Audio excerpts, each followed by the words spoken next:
The San Jose SaberCats ended the first half of the season with a huge one-point win over Georgia. Red-hot quarterback Mark Grebe is second in the league in passing yardage. He is out to torch Nashville tonight. Meanwhile, the Nashville Cats will combat the San Jose offense with the AFL's most dominant defense. Last week, the Cats eked out a much-needed one-point win of their own against Chicago. Tonight, it's an Arena Football League feline frenzy, and it's next on FSN.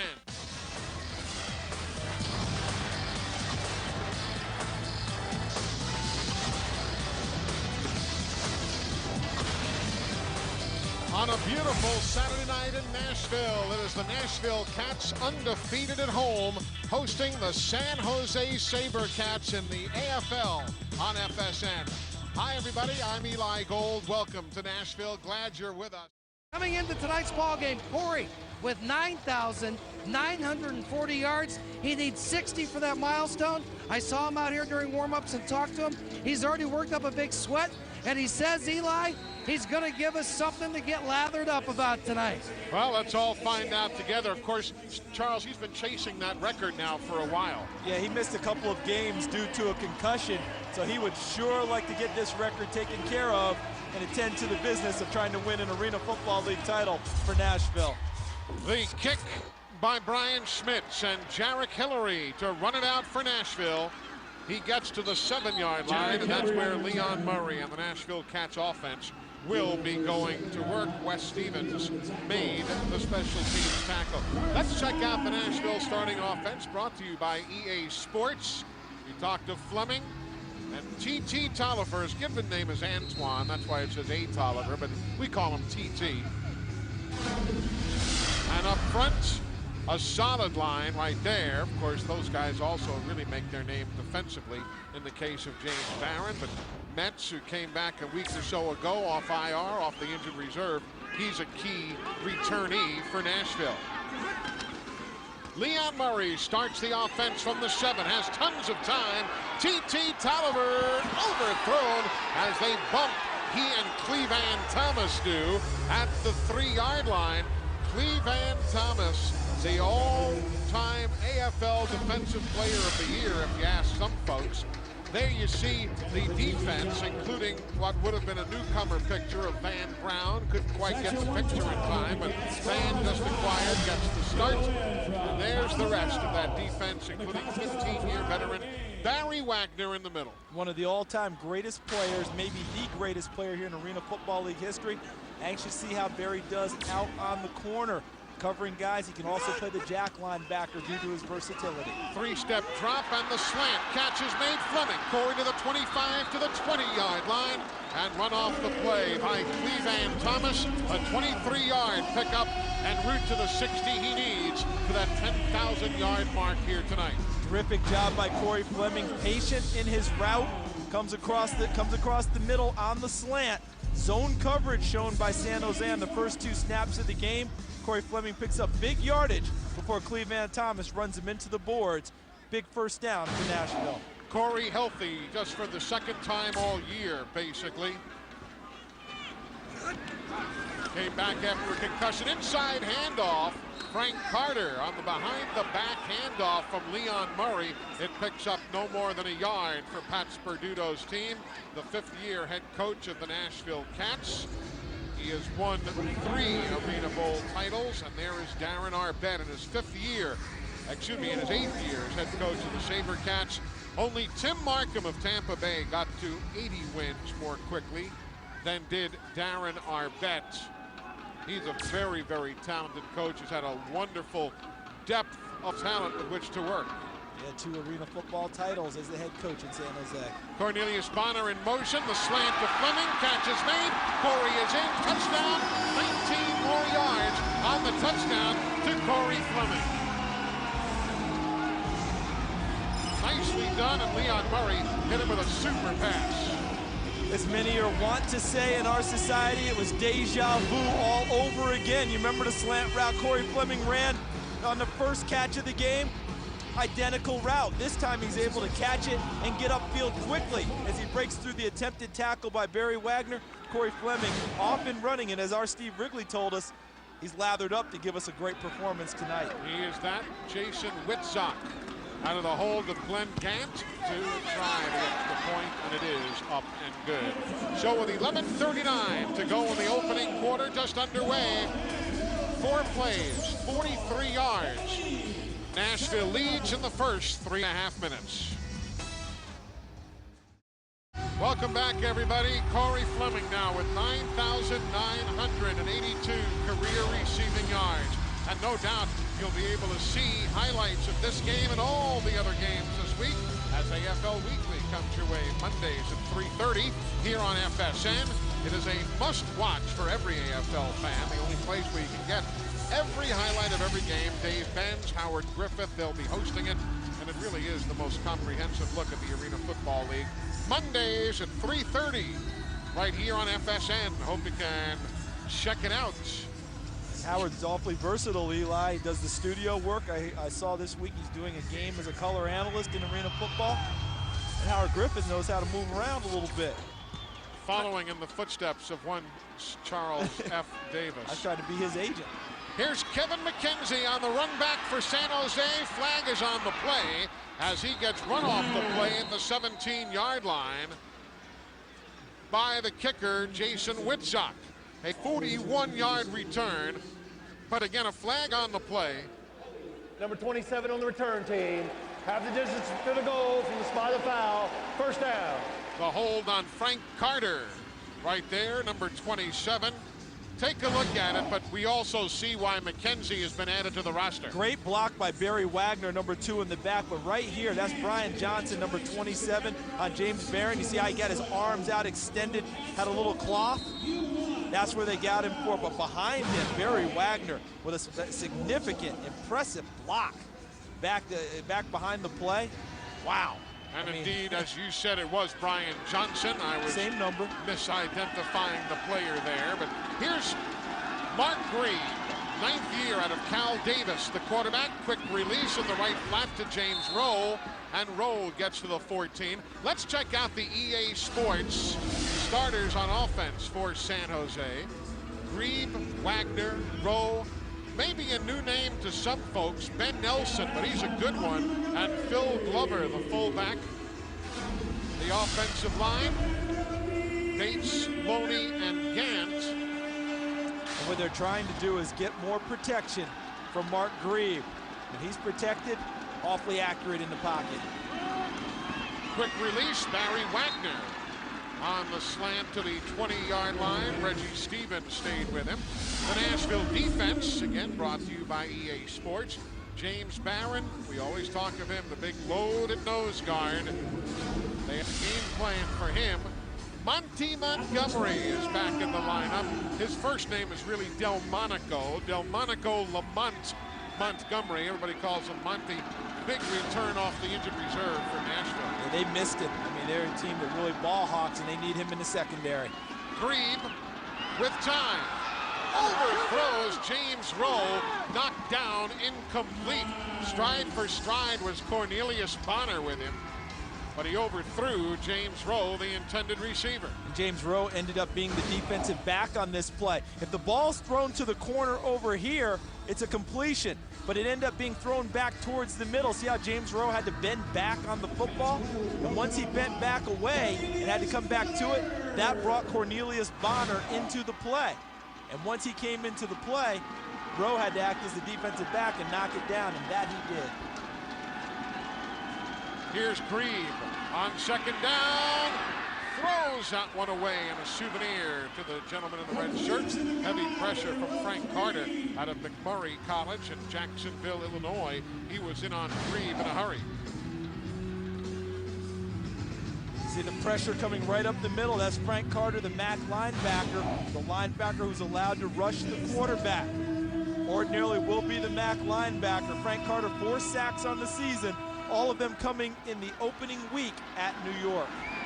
So now a third down play, first such play of the game for San Jose. Nashville up, as you see, 7-0. Underneath, intercepted by Fleming. Flag is on the play. Fleming bumped out of bounds on the return at the 7-yard line. So a return of 18 Those will not count as passing yards to Corey Fleming, by the way. No reception yardage for him there, but another great play from the Jack linebacker position. Anxious to see the flag and see if this holds up for Nashville. Illegal formation. Number 95 on the defense was out of his stance. 5-yard penalty from the previous spot. 3rd down. And that's a tough one for Nashville. They had a takeaway, but James Barron, when they say out of his stance, the defensive linemen all have to be in 3- or 4-point stances. They can't be an extra guy standing up as a linebacker would. That's why they're calling the illegal defense. See right there? Yep. So he was up and moving and already what they call stemming before the play begins. That takes away the interception by Fleming. San Jose keeps the ball, and good for them because they struggled on 3rd downs last week, Eli. 4 of 12 on 3rd downs in their last ball game. Throw to Barry Wagner, and he'll pick up a 1st down to the 16. Reggie Stevens stops him. We just saw that penalty call moments ago by referee Perry Havener. But Steve Wrigley, Perry was not supposed to be here with us this weekend. He was on vacation. Give us the story. Well, that's right, Eli. He's a late ad because he's replacing Bill McCabe, who is staying out in Bakersfield, California. His wife has been not feeling well, so he decided to take himself out of the game, as we say, and open up the spot for Perry. So Perry is working with McCabe's crew, and thirdly to Bill and his family, we are wishing for the quickest of recoveries for Bill's wife as Barry Wagner gets hauled down by Reggie Stevens. There is Wagner. That's a terrific catch, Eli. Yes. Because, the guy's good. Yeah, because watch this. Watch how exposed he is as a receiver. You know, fully extended. So right there, that's where receiver's thinking that Reggie Stevens, number 21, is trying to go through him, go through his ribs, and try and really take him out. He didn't absorb that kind of a hit, but that's what goes through your mind as a receiver. So those who can make a catch in that situation, that's when you show your greatness. 7th play of the drive for San Jose. Out route, cradling it is James Rowe, and he hangs on to the 7-yard line. Rowe out of Norfolk State, who has played all 7 of his years with the San Jose SaberCats. The SaberCats for years used to kind of, because there's no better way to put it, they used to hide players on the injured reserve list. They would always have 9 guys, 10 guys on injured reserve. Darren Arbette, the man in the middle. George Atkinson, the former great Oakland Raider, is to Arbette's right, to the left of your screen. This year, though, they've got 13 guys in injured reserve, but for the first time in years, they're all really hurt. There's the toss to Brian Johnson. Johnson to the goal line behind the block of Julius Gant. Gets to the 1. And one thing I've noticed, Eli, Rex Richards, number 79, has moved into the offensive line for San Jose. Was not announced as a starter. It was a terrific, yeah. Actually, he was a starter. We had Carl Bates starting, but Carl was a last-minute inactive player, so the start went to Rex Richards. Well, he was put into the game to help protect Mark Grieve. Rex Richards, a terrific pass blocker at Texas Tech, where they threw the ball around often. There's the give to Wagner, but Wags can't get in. He is run off the play by Monty Montgomery, who just returns after that finger injury that's kept him on the injured list.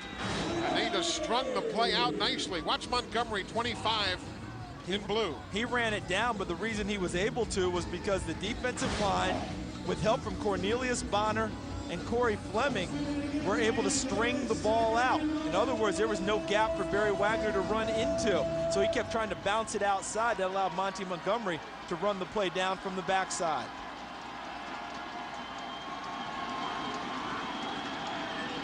On the toss to Brian Johnson.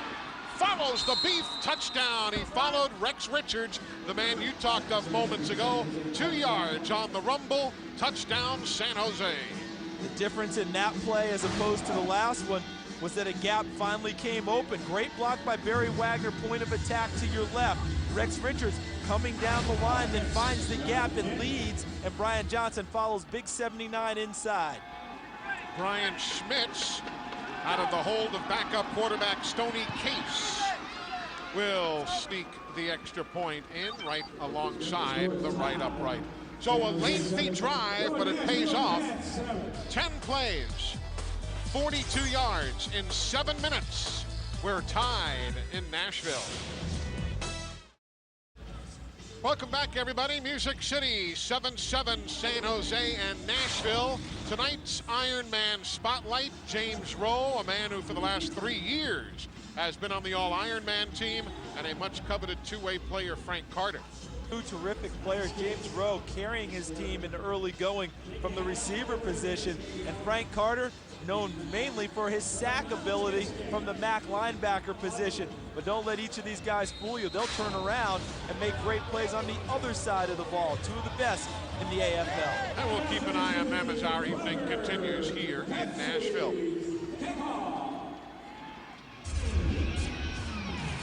Now the kick by Brian Schmitz. Jarek Hillary plays it off the net, off his hands. It is a live football, and it's covered by Fleming at the 1-yard line. So that's where Nashville will be going to work, 1st and 10 from their own 1-yard line. You know, one guy in this building tonight who is a master at playing the football off the net is Barry Wagner, the guy we were talking about. Even Corey Fleming says, man, nobody does it. It's kind of like watching Carl Yastrzemski play it off the green monster. Exactly. Knew where every bounce, knows every bounce in the league, how it hits the net, where it will bounce off. And on that play, the reason Corey Fleming is back there is the protector for Jarek Hillary, is to clean up any type of fumbles or balls off of the iron that take funny bounces so that there's no turnover by Nashville.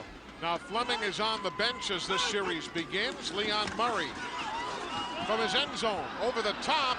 Tolliver tripped going for the football, then tried to make a great one-hand grab with Cleveland Thomas right there to follow up. Of course, you've got to be alert if you're San Jose, because Nashville will also run the football to the tune of 30 yards a ball game. Yeah, what Pat Perduto likes to refer to as big boy football. And last week, 14 carries, 73 yards, 3 touchdowns. The doghead, Rupert Grant, who's inactive tonight, had 2 of the rushing touchdowns. But Dan Alexander, number 38, is as natural a running back as this league has seen in a long time. From Nebraska. On the slant, the catch is made. Alonzo Nix, the rookie out of Chattanooga, who was activated earlier this week, there with his first reception of the season. And the route that's works best so far for Nashville has been slant. Corey Fleming caught 2 of them on the first drive, the second one culminating in a touchdown. And Alonzo Nix gets his first action here in arena football. And his first catch, a slant route. On the 3rd down play, Leon's in trouble, but out comes Hillary to help him. A completion for the first down and more as Thomas rides him off the play at the 19-yard line. Leon kept his cool in the face of all sorts of beef coming his way. That tells you about a guy who has played in this league. Leon Murray's been a starter. Didn't begin this year as such, but has come off the bench, shaking off a little bit of the rust, and remembered, you know, the memory muscles have kicked in when he was a starter at Georgia and had a nice year, 360 touchdown passes in 2004. Now the toss.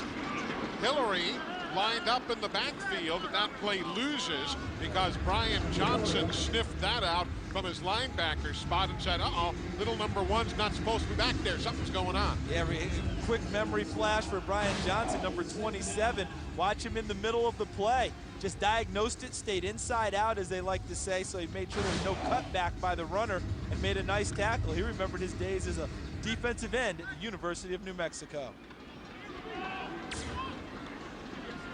Hillary and Nix wide to the top of your screen. Tolliver's the motion man. Those other motion men were on the offensive and defensive line, and that's why we have penalty flags flying. Nakia Adderson, tough to hide at 5'11", 290. Unabated to the quarterback. Defense, number 89, 5-yard penalty, 2nd down. Got good speed, good quickness, but that time too speedy and too quick. And anytime you hear the referee talk about unabated to the quarterback, they will blow that play dead quickly. Yes. So they don't get any type of a big hit on the QB.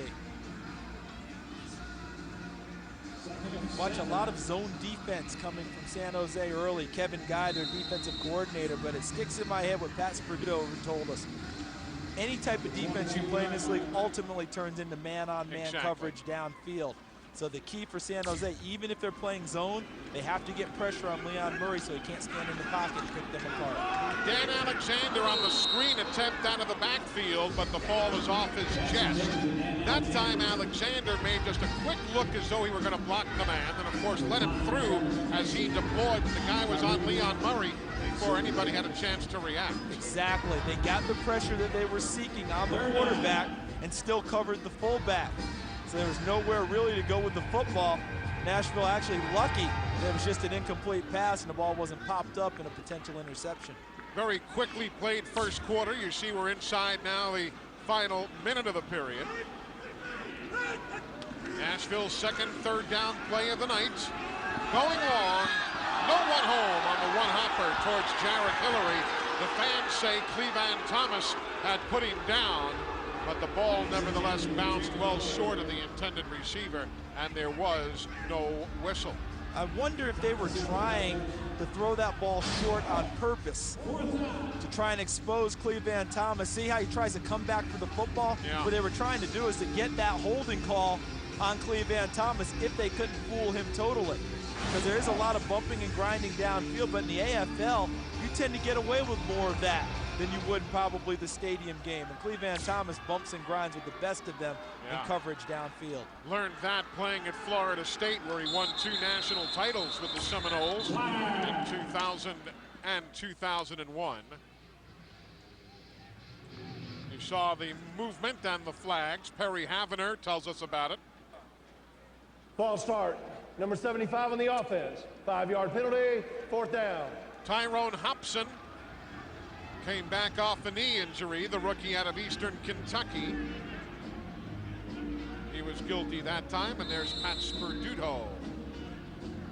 And now, Eli, because the linemen now are in the game, so you have unlimited substitution on kickoffs, right? Yep. So you have your fast, smaller guys who can get downfield. Now if there's a missed field goal, as we run out of time in the first quarter, that can be returned, you have linemen trying to cover. It's a lot tougher proposition for the line to cover a guy returning it. It will be a 49-yard field goal attempt for Jason Witzak when the second quarter begins. But here tonight, so far, the good defense against the great offense, and they've each scored once. We're back in a moment. In one of those buildings there, Charles, isn't that where you cut your first record? I do believe so. Yeah, I believe so. My Sam Phillips is behind those doors. We are getting set to begin the second period, and Jason Witzak is lining up a 49-yard field goal attempt. First quarter stats: rushing yards, San Jose 7 with a touchdown. Nashville -1. Passing, Mark Grieve 5 of 7 for 30 yards. Leon Murray 4 of 8 for 60 yards and a touchdown. So San Jose has 37 total yards to Nashville's 59. Each team has been penalized twice. San Jose had the ball for 7 minutes and Nashville for 8. And that's the one stat that I usually ignore in this league about time of possession. Sometimes it plays out, but rarely in AFL does that stat matter very much. 49-yard field goal attempt off the high snap. It's put down by Glenn Gant. And it is off the net, returnable by Wagner. Here's Barry. Barry Wagner fighting to get free of James Barron. How many times have they gone mano a mano over the years? And Wagner is down at the 8-yard line. So coming up empty are the Nashville Cats. San Jose with the ball when we come back.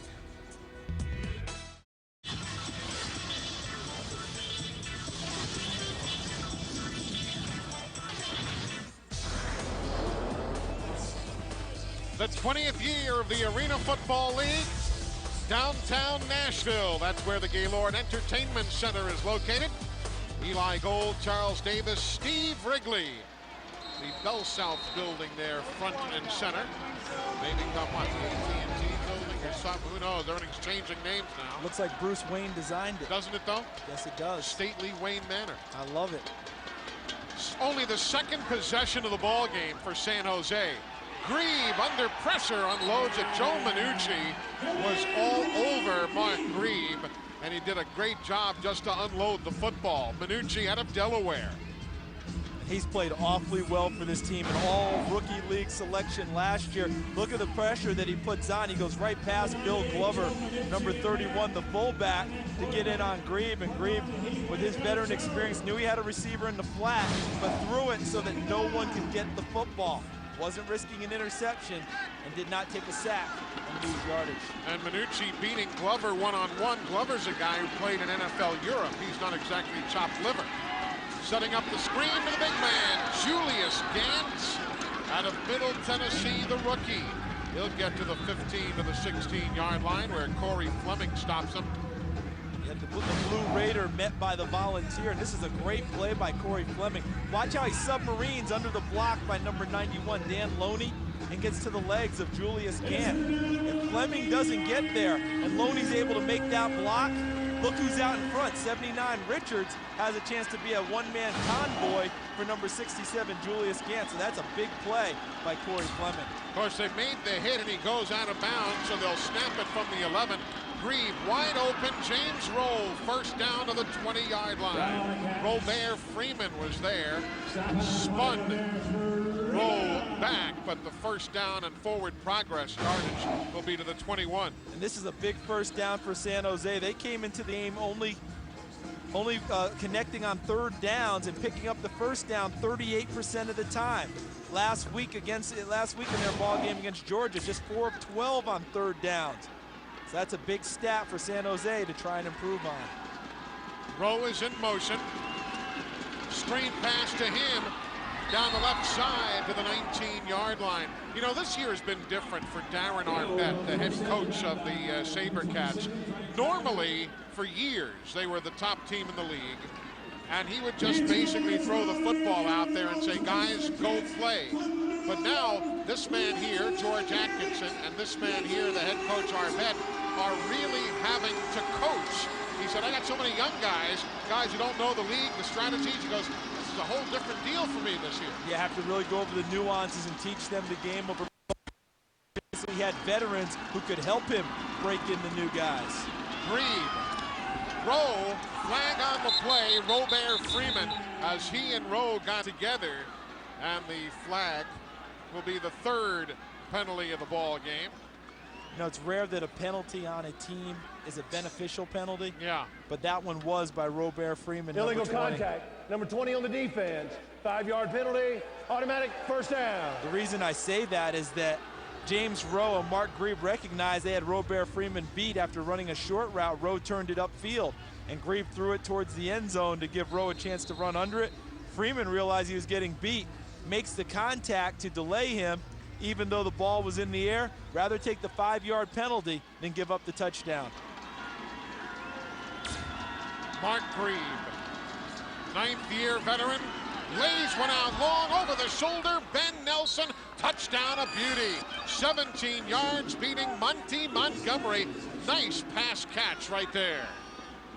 Ball was thrown to the right spot, but I think that's even a better catch because Ben Nelson knew that he and the wall were due for a collision, and he didn't let his concentration wane on this play 1 second and made sure he made the catch, took the hit from the wall, but that's an easy sacrifice when you're scoring 6 points. The extra point by Brian Schmitz is no good off the left upright. No good off the left upright. But Mark Grieve connects with Ben Nelson. Nelson's 13 receptions last week, tied for second most in SaberCat history in one game.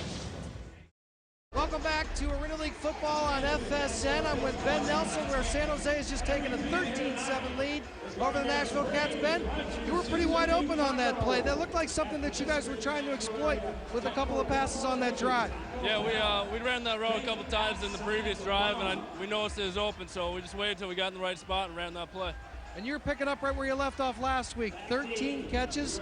What is it, something you're eating, or what are you doing to get open so much? Coach Malley always has a great game plan for the team we're playing, and we just take what the team gives us. Could be me 1 week, someone else the next.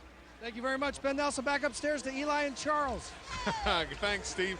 Yeah, whatever he's eating, they'll hand it out to everybody. Yeah, we're going to ask for it ourselves. The pride of St. Cloud State in Minnesota is not just hockey anymore, guys. No. Jarek Hillary coming out and going down with a flag on the play. That's terrific coverage. Terrific Really kick is. coverage. You get 95 Aubrey Battle, who was down there, and he's a big man at 6'4", 317 on a light day. A pre-meal day. There's Aubrey Battle. And you're not expected to see many of these Face guys mask. cover anymore. Number 5 on the kickoff team, 5-yard penalty, first down. Oh, all that effort, and did they get Aubrey for it? Was it him No, or Kevin McKenzie. I got Kevin, yeah.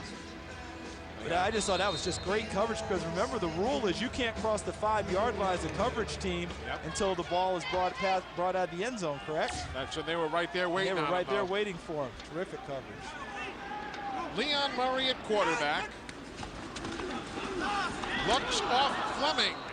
Incomplete at the 14-yard line. Again with Phil Glover covering, Barry Wagner as well. Fleming still within 18 yards of 10,000 passing yards for his career, or receiving yards, I should say. Looked like zone defense again from San Jose. Barry Wagner from his cornerback position playing the short zone, diagnosed the play, and was right there for the contact and hit, which helped cause the incompletion. You know what's great about Barry Wagner, too, and you know, you got to say this respectfully, he's probably not the player he was 15 years ago, as he goes to Jared Hillary right there, but he can play like he did on Corey Fleming. He can play with angles. He can think. He doesn't have to be the fastest guy out there anymore. No, and Corey Fleming, another guy who's trying to approach Barry Wagner-esque yards. You've just mentioned it 2 plays ago, Eli. What little bit he needs. He's at 9,982, trying to get to 10,000. But I've got another thing about Barry Wagner when we get an opportunity, because it plays right to your point. Looked like Nakia Adderson for the second time today, moving before the snap. You know, Prior to the snap, encroachment. Number 89 on the defense, 5-yard penalty, first down. that's Nakia Adderson's second penalty of the game, trying to get a good jump and get to the quarterback. But when you're talking about Barry Wagner, the thing that teams have to do with him is you must not give him the deference you used to give him when he was the flat-out king of the hill in this league, but you can't underestimate him at the same time. In other words, you have to attack, but you have to attack with intelligence, because he can still sting you even though he doesn't run as well as he used to. Quick screen, here's Fleming to midfield. He's fighting, he's forward, he's to the 17-yard line. Does not quite get the 10,000 yards that he needs, but Corey Fleming is getting very, very close. And while he's trying to set a record, the good thing is that all the yardage that he's accumulating towards setting the record is a positive for the Nashville Cats. There, you know, I mean, look at that. One contact there, that's probably 10 yards after Van Brown hit him. So he needs 2 yards now, I believe, to get to that vaunted 10,000-yard mark. There he is. He's got the grab. He's got the mark. For only the 4th time in league history, a receiver has gone over 10,000 receiving yards. Barry Wagner of San Jose, Eddie Brown of Albany/Indiana, Gary Compton of the Milwaukee Mustangs, and now that man, Corey Fleming, with Nashville, Carolina, Orlando, and again with Nashville, combining for better than 10,000 receiving yards. And how fitting it came on his slant route, which has been his favorite here early, and the tackle made by the all-time great Barry Wagner. Who's on that list? The #1 guy. Tolliver, one-hand grab, what a beauty for a touchdown! 8 yards to the back line of the end zone, beating Cleveland Thomas. What a grab, touchdown, TT Tolliver. Beautiful catch by Tolliver, because he used his upfield arm to cradle the ball in. Watch, it's a one-handed catch. Well, see how he takes the upfield arm to cradle it into his body? Certainly hope the young lady in the back of the end zone is okay, because she absorbed the hit also. She reveled in TT Tolliver's touchdown. She would have liked for him to score without her being a big part of it. The extra point kick by Witzak is up, and it is good. So Nashville fans get the touchdown to take the lead, and they see Corey Fleming join the 10,000-yard pass-catching club. Welcome back to Nashville, the AFL on FSN. The Cats just scored a touchdown. They're down 14-13 to San Jose. Corey Fleming joins me now. Corey, you are now the 4th man in AFL history to go over 10,000 yards. I feel like an old man. No, I'm having a great time out here. We're just trying to battle. San Jose is a great team. It's a milestone, and I'm just glad it's out the way. Now I can just focus on really playing ball. Well, now you're number 4 on the list, but the man that made the tackle is number 1 on that list, Barry Wagner. Yeah, I got to keep playing until I catch him. I told him I'm going to catch his records. But he's a great athlete, and that's somebody, you know, I feel honored just to be amongst those, you know, him and Eddie Brown, and, you know, I'm just happy to be amongst those. Thank you very much. Charles told me now that the other 2 guys on the list are coaching. Back upstairs. Indeed they are, as Kevin McKenzie brings it out to the 6-yard line. You do have Gary Compton on that list and Eddie Brown, both retired from this league, but not from the game of football. No, Eddie Brown is coaching high school football in the state of Indiana, as I understand it. And Gary Compton, I believe, is coaching in Bakersfield in the AF2 league. So those guys all staying involved with football. And Greg Hopkins is trying to get on that list, too. And speaking of Bakersfield, California, condolences, because today one Buck Owens passed away. Country music great from Bakersfield. The Music City, we've got a good one going. The Sabercats and the Cats. Hey folks, Shut Sports, the sports gear company with a reputation for innovation, is sponsoring this season's top 12 poll. You can see more information at shutsports.com. A lot of movement, but Dallas still receiving all of the 19 first place votes from the Arena Football League Writers Association. Philadelphia falling a couple of spots. Nashville moving up 2 places to number 5 after their win over Chicago a weekend ago. Check it out at shutsports.com. Loose football. Everybody dives. Who's got it? It's going the other way.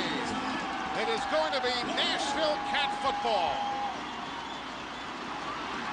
On top of it, Kerry Clayton, second-year veteran out of UTEP, an excellent blocker, and his first fumble recovery of the year. Ball never really got to Mark Grieve, trying to get the center snap, and that's Frank Beatty, number 65, who was just signed this week to help out. He actually played the first 2 games of the year, was released, and then they brought him back to try and help out with some injuries along the offensive line. He doesn't get the ball to Mark Grieve. There's a fumble. Nashville has a stop, and they're going to try and punch one in from close range. They've got Jarek Hillary in the backfield. He'll get the football, and he gets back to the line of scrimmage, but nothing farther. Brian Johnson was there to contain the play. Some good containment from him, and Hillary had nowhere to go. At the top of the show, we talked about how Nashville is so effective at turnover margin. Number 2 in the AFL at +6. They're now +7 with that fumble recovery. That creates extra opportunities for an offense that's struggled in the last 4 weeks. Let's see if the Nashville Cats can take advantage. Now Dan Alexander is the fullback. Hillary is in motion. Murray, the throw, nobody there. Flag is on the play because T.T. Tolliver was taken down by James Rowe at the goal line. Charles Pauly was also there, and the ball just sailed harmlessly into the corner of the end zone because the receiver was taken down. James Rowe is known as the difference. Intentional pass interference. Number 9 on the defense. Ball be placed at the 1-yard line. First down. Perry leaving no doubt. Pass interference, number 9. Watch him right here and watch the play. See how he just grabs him, just corrals him. Little rodeo action there. Exactly. Well, James Rowe's known as the difference. That's his nickname amongst his teammates. That time he became the blanket, trying to smother T.T. Tolliver coming across the middle. 4 years with the Baltimore Ravens. James Rowe. Alexander, the fullback, gets the handoff. Look out, he converts the 7-10 split, and he is in for the touchdown. He just took Clayton and Barron. They crisscrossed on the lead blocking, and Alexander converted the 7-10. God, that was powerful. Looked like Mark Roth throwing the hook ball on a Professional Bowlers Association tour, except Big 38 barrels through. Look at the blocking up front. 95 Barron, looked like 51 in the middle there, Clayton, or 61 Morris. Nice hole, and Dan Alexander wedged the rest of the way in. And the extra point is up and good. So Nashville takes what had been a 1-point lead, and they stretch it to an 8-point advantage. The Cats 21, the Sabercats 13. Dan Alexander out of Nebraska with his 3rd rushing touchdown of the season moments ago. Of course, the Cats, we said, like to run the football. That's that big boy football that Coach Pat Sperduto talks about. Of course, they led the league in rushing in their original incarnation in both 2000 and 2001, so this is really nothing new. Now, everybody talks about in arena football, running is not a big part of the game. Pat Sperduto doesn't buy that at all. He thinks running the football helps you in a number of ways. You control the clock, you take away a lot of hits on your quarterback, it controls the pass rush from the opposition, and it establishes a tone and a mindset for your team about being physical. And it's paid off very well over his career for Pat Sperduto. Kevin McKenzie from Washington State. Great coverage by Robert Freeman. Robert Freeman right down there to make the stop.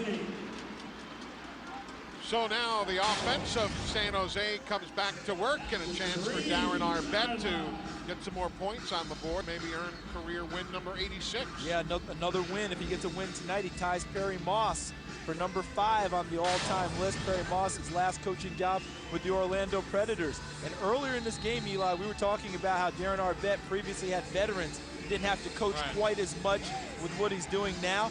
Don't want anyone to take away from that, meaning that Darren Arbette hasn't been coaching over these years. One of the great things about being a great coach is understanding sometimes you have talent, being able to let them play and not overcoaching them. Here's Charles Pauley, who gets out to close to first down yardage at the 13-yard line. What also Arbette has done is surrounded himself with good assistants. He has guys who've been around this league. Derek Charcheret, a fullback linebacker of great repute, is now right there as an assistant coach. We talked about George Atkinson helping out as a secondary coach, the great Oakland Raider of the past. Terry Malley, Kevin Guy, names that we know for years. Terry Malley is one of the great coaches in this league ever. I mean, he has never been a head coach, as that one falls incomplete. But Terry Malley, I talked with Darren Arbette before the game, and he gives a lot of credit to Terry Malley and his coaching and helping him along the way, because when Darren Arbette became a head coach, he was just 33, 34 years old. And so, you know, you learn and you grow. And Terry Malley, the guy who calls the offensive plays for the SaberCats, is one of those guys who helped Darren Arbette grow as a head coach. And there's no doubt that Darren Arbette's one of the all-time great coaches in this league. 3rd and short for the SaberCats. McKenzie in motion, the toss. Oh my, they're passing some licks. Brian Johnson, though, had enough momentum to get the first down. But how about little Jarek Hillary at 5'10", 200, sacrificing the body against a 6'3", 253 Brian Johnson. Yes, and that was a great collision for Jarek Hillary. The problem is a guy who's a lot smaller than Brian Johnson. He tried to run through Brian Johnson and not wrap up on the tackle. And when you don't wrap up and you're not grabbing legs, that gives the runner a second chance. And Brian Johnson took advantage and powered through for the first down. Grebe has time, has the completion to McKenzie. McKenzie breaking tackle. McKenzie will not go down, and he's finally put away at the 2. 33 yards. You had Bonner, you had Hillary, you had Monty Montgomery. They all took their best shots at Kevin McKenzie. And Monty Montgomery's back from a broken finger, and he has a big wrap on his hand. I have to think, watching this open field tackle, number 25, Monty Montgomery, as he comes across the middle. There's a miss there, another miss, but right here, Montgomery, 25. See how he tried to forearm him down? I think with the wrap on his hand, it's hard for Monty Montgomery to wrap up and grab in his tackling. And because he was unable to do so, Kevin McKenzie bounced off and kept going. The give, McKenzie stood up by Reggie Stevens at the 2-yard line.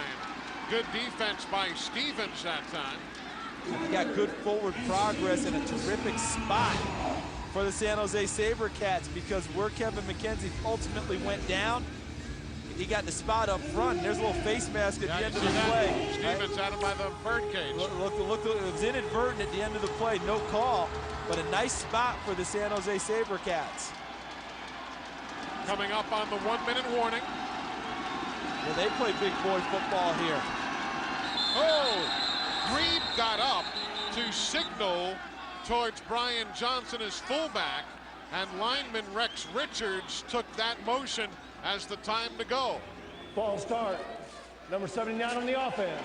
5-yard penalty, second down. That's what happened. Right here, keep an eye right there, Rex Richards. See, and he fires out. Now, Rex Richards is a master of Brazilian Jiu-Jitsu and loves Ultimate Fighting Championships. We look at the penalty situation, a combined 9 already between the two teams. So you know Rex Richards is a hair trigger guy. If he sees any motion, he's going to whack someone. Jiu-Jitsu, wasn't that the guy that Dick Tracy used to talk to on his wristwatch On the radio? wristwatch, come in. Yeah. Come in, Jiu-Jitsu. We have come to the 1-minute warning in an 8-point ball game. Arena football, demonstrated by Kurt Warner and John Elway. Arena quarterbacks pass almost every play. Score so high you'll need oxygen. Running for the sidelines? What sidelines? Offense also plays defense. Oh, one more thing. The field, only 50 yards long. The Arena Football League, Season 20. Now playing at an arena, television, or computer near you. Welcome back. Final minute, second quarter here in Nashville. An 8-point ball game. Don't forget, coming up on the Champs Sports halftime report, the number 12 highlight in the all-time top 20 greatest plays or games in the Arena Football League. And Michael Bishop is the subject. You might know already what those highlights are going to be like. We'll have stats of this one, analysis, and a whole lot more. Check it out coming up at the half. Michael Bishop, maybe like the gingerbread man. Here's Grieve after the penalty. Everybody's covered. And Grieve throws that one away. There's a flag there. Monty Montgomery with a bit of a shove along with Ben Nelson. And Terry Malley's arguing the heck out of the call. He wants to try and get it going their way. They have to get him back towards the sideboards, well out into the middle of the field. San Jose is being warned about running plays off of the umpire. This is only a warning. So an incomplete pass, and they used the umpire as a pick to try and get the defender off the play. I feel like we're seeing a lot of this season, Eli. I mean, games you and I have done, I think it's happened in every game where they're using the umpire in the middle of the field as a guy that they're running routes off of, hoping to pick off the defender and spring free the wide receiver. Now, although third down plays are not as huge in this indoor game as in the stadium game, the SaberCats are 4 of 4 today, now 5 of 5 as Nelson makes the grab, and he's in for a touchdown.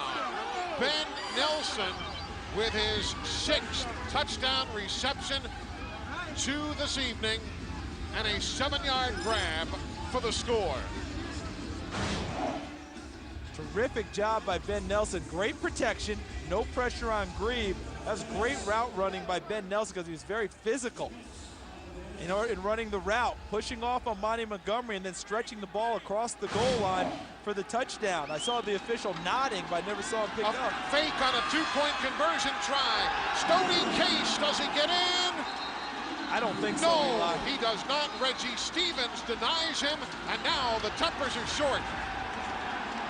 Reggie Stevens put the hit on backup quarterback Stoney Case, denying him the 2-point conversion, and that was a called play from the get-go. Yeah, there was no fumbled snap, what people would call a fire, when you have to pick up and go when things don't go as planned. Direct snap to Stoney Case, running play, and they're still getting at it down there a little bit, trying to break it up by the officials. 7-play scoring drive. That's Derek Chaucheray, the gentleman in black, one of the assistant coaches for the SaberCats, pulling Julius Gant away. 7 plays, 47 yards, and the 2-point conversion try does not get in. Good call by the officials. Excellent call by the officials, and as physical as Nelson was in running his route, this is mild criticism here. This is not meant to be anything big with Stoney Case, but he's running too high. And you know what I'm talking about, Eli. Yep. He's got to get a shoulder down and get a little punch to his run because he's running straight up and down. They were able to knock him sideways and keep him out of the end zone. That's Julius Gant, the rookie from Middle Tennessee, who is in the first year of this league, but he played in AF2, the developmental league, Arena Football 2, played with Rio Grande Valley. Where Kevin Guy was the head coach. Yes, who's now the D coordinator for San Jose. Exactly. You know, this is a big game, as they all are at this stage of the season, but with Arizona now turning the corner, Gene Nudo's got them playing good ball. Yes, they won last night. This becomes a big, big game for San Jose. Because Arizona won last night against Los Angeles. That's a huge win for Cedric Bonner and Gene Nudo and the crew. And then Las Vegas won last night. Right, themselves in the mix-up. Right. And they blocked a kick against Utah. Exactly, so they beat Utah, so that was division against division. San Jose, the only team in the Western Division playing outside the division this weekend. And this is 2 straight weeks of very physical games for San Jose.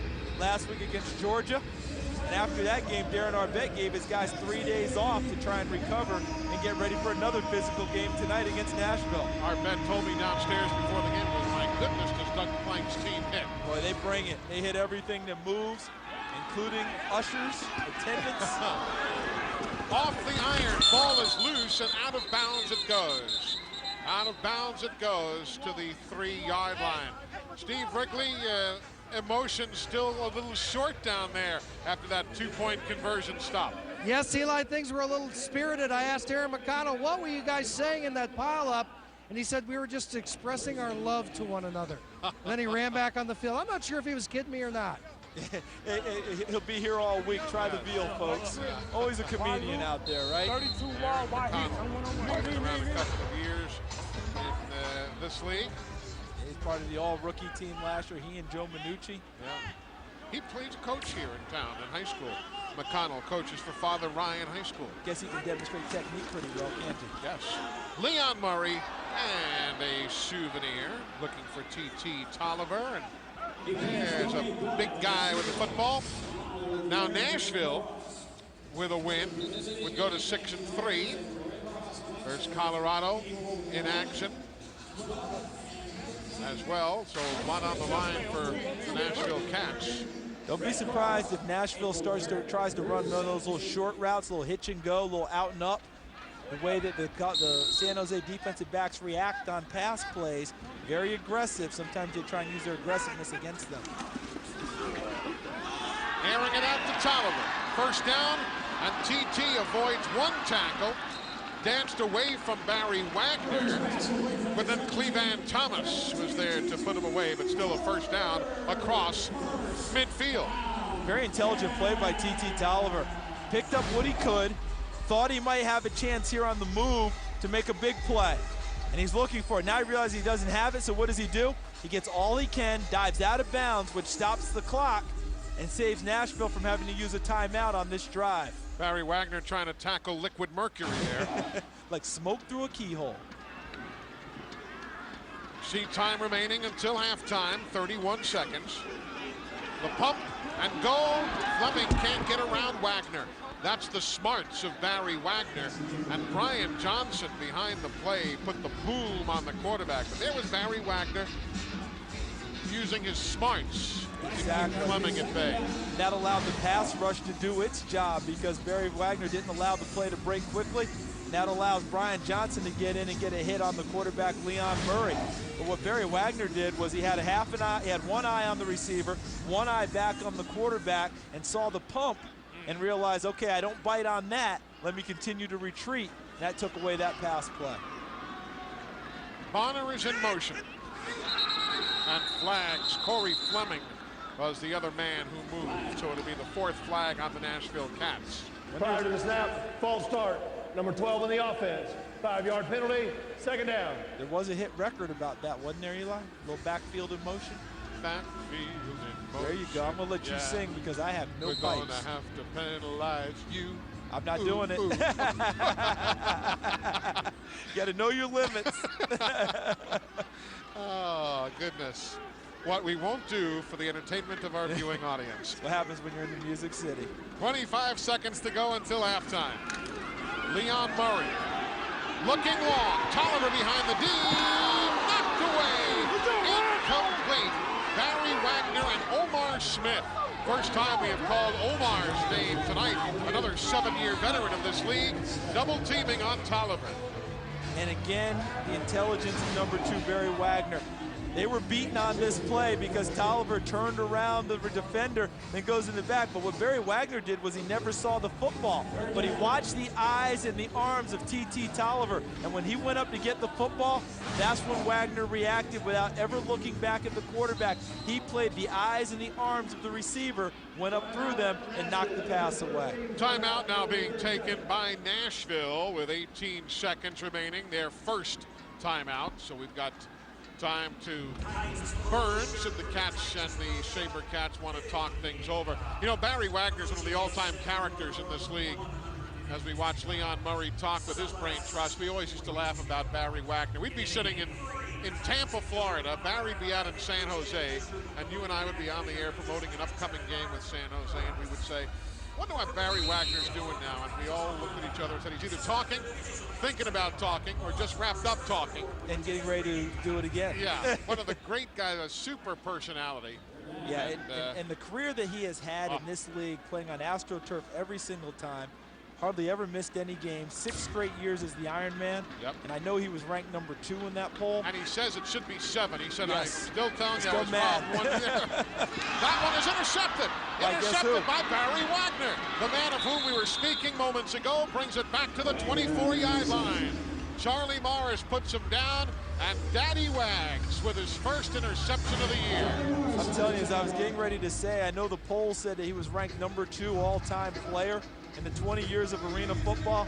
I'm sorry, Eddie Brown, I have a lot of respect for you. But Barry Wagner's number 1 in my book in terms of what he's done in this league. The longevity, the production, both sides of the football, just a phenomenal, phenomenal player. And the amazing thing is, as great as he was and is, he only had 1 year in the National Football League, the Bears in '92, and that was on special teams only. Yep. Never really got a sniff, as timeout is now taken by the San Jose SaberCats. So they will use their first timeout of the first half of play with just 9 seconds remaining.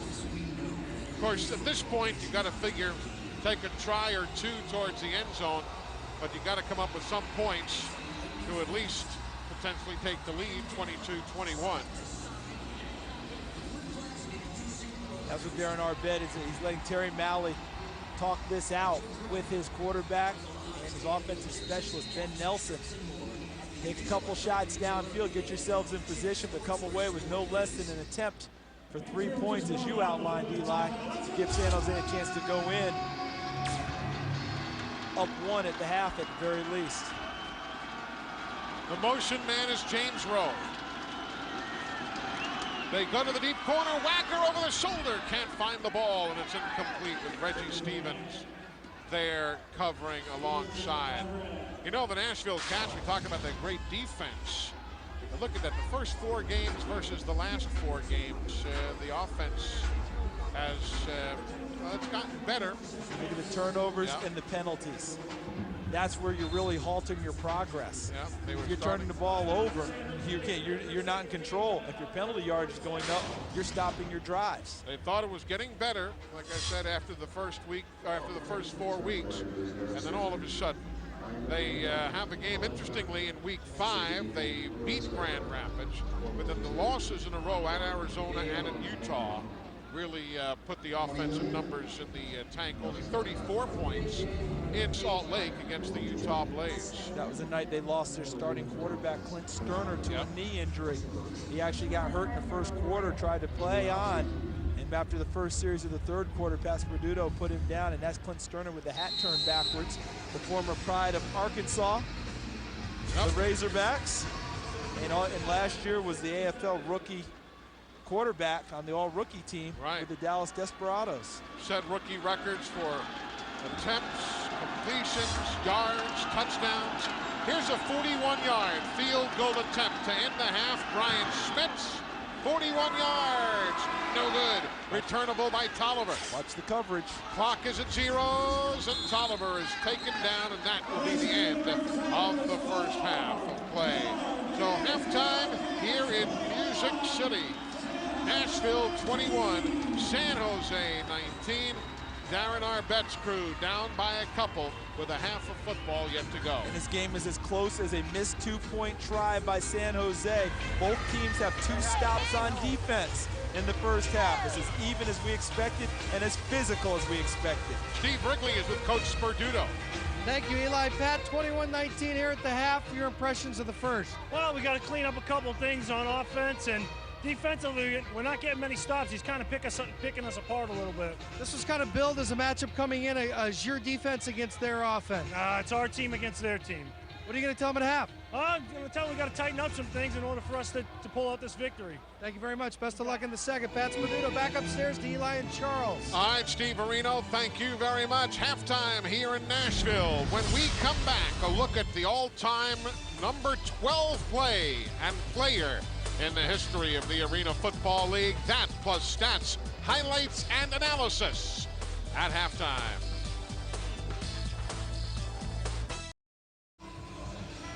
It is indeed a game for all ages, the Arena Football League here in Nashville. Some of the youngsters on hand. Tomorrow, by the way, many of these same affiliated cable systems will be bringing you our doubleheader game for the weekend. We will be in Atlanta tomorrow at Phillips Arena for the Georgia Force and the Tampa Bay Storm, 3 o'clock Eastern. On many of these same cable systems coming up tomorrow, Charles and I and the crew heading over to Atlanta as soon as this one is done tonight. To the city of Atlanta. I still remember Juan Antonio Samaranch proclaiming that Atlanta had gotten the bid for the 1996 Olympic Games. 21-19. Nashville kicking it off to San Jose. Kevin McKenzie playing it off the net and the one hop. And that is a touchback. Never really had control. Alonzo Nix, just activated this week by the Nashville Cats, was down there in a hurry to make the stop. So that comes out to the 2.5, doesn't it? Not the 5. Remember the old rule was it came out to the 5. Now to promote kickoff return so guys don't dilly-dally in the end zone, pretend to come out and just take a touchback and have it come out to the 5. You don't get it out there, put it in the 2.5. Dilly-dally, by the way, is a technical Arena Football League term. Exactly. You can look it up. Wagner is wide to the top of the screen. Rowe is wide to the bottom of your screen. And Greaves' pass across the middle is knocked down by Frank Carter. Incomplete, bringing up a second down and 10. Great job by the MAC linebacker Frank Carter rushing the passer, and as he went to the passer, once the ball was thrown, helped get his arms up into the air and got his arms into the passing lane and knocked away the pass by Mark Grieve. When he came back, Carter off that knee sprain, what a shot in the arm for the Cats. He had an MCL problem, but he is part of that heart and soul. That is the Nashville Cats. Green into the safety. The ball is loose. It is picked up, but the whistle is dead, and the play will go as a safety.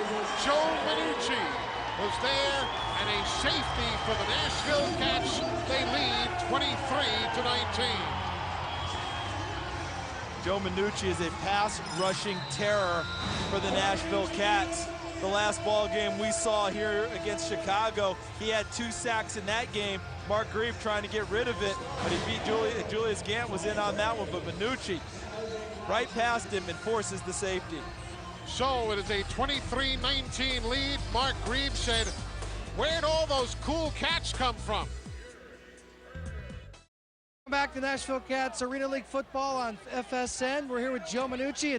It's now 23-19 Cats. Big play there. Talk about getting to the quarterback. Just been trying to set some stuff up first half and come out and take advantage of it right here. So fortunately we did. It was a big momentum swing. Hopefully we can take it on.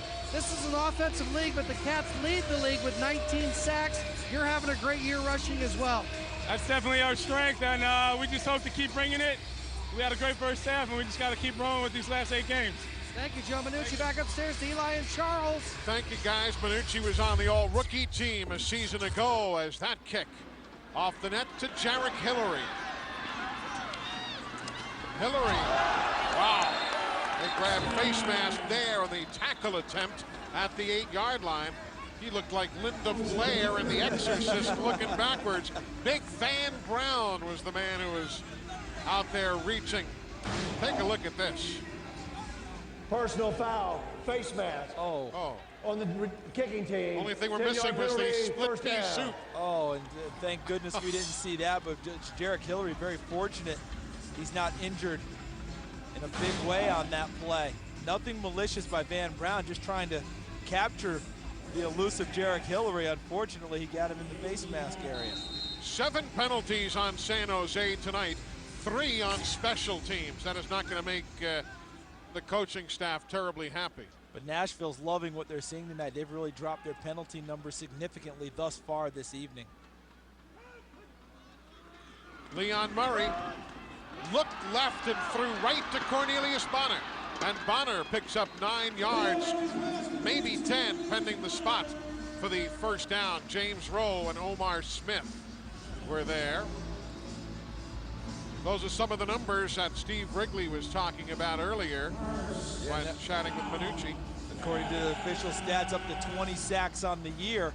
The all-time record in arena football is 38, set by Pittsburgh in 1988, with Craig Walls as their leading sacker. Frank Carter, 4 sacks in game 1 versus New York.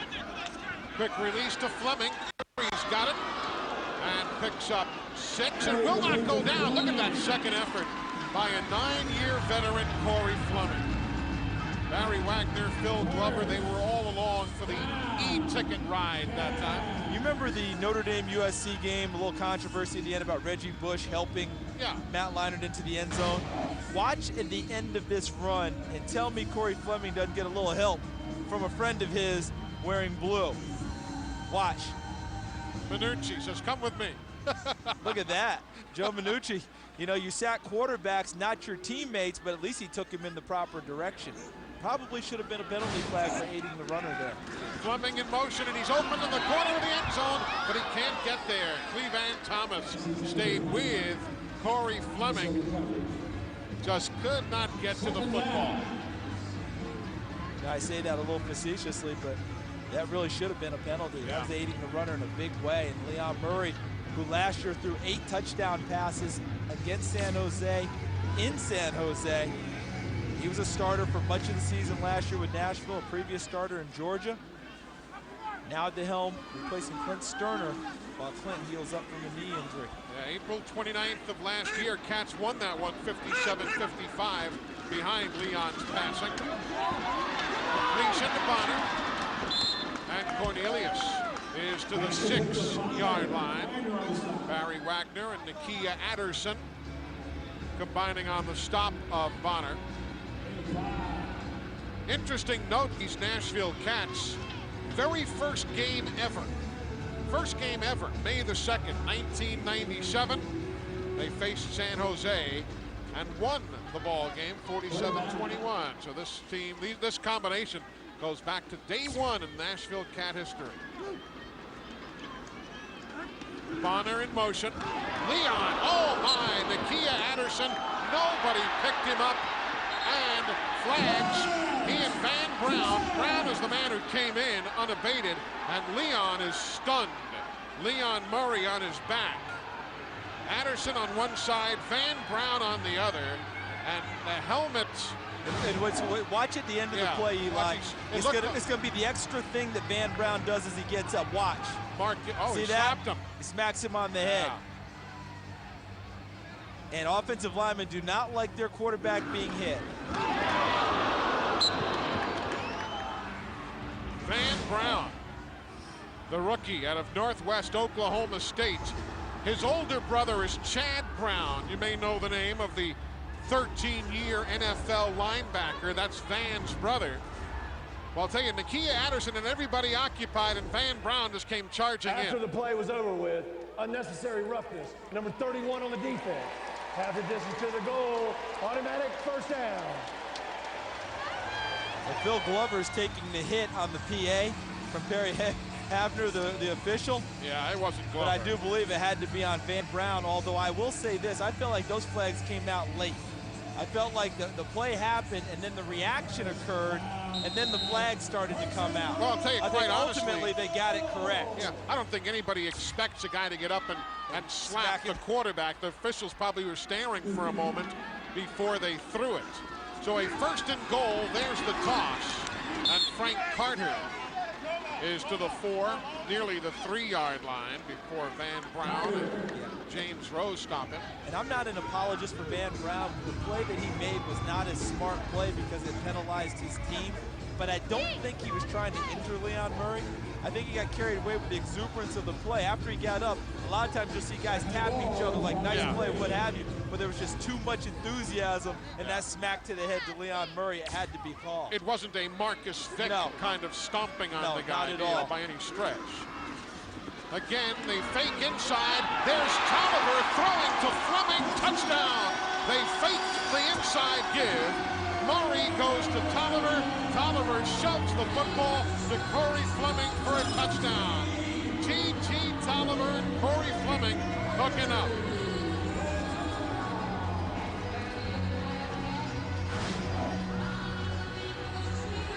Watch this. Wasn't pretty, but it counts. All that matters, you can throw it in any fashion. T.T. Tolliver with a little shot put over the top.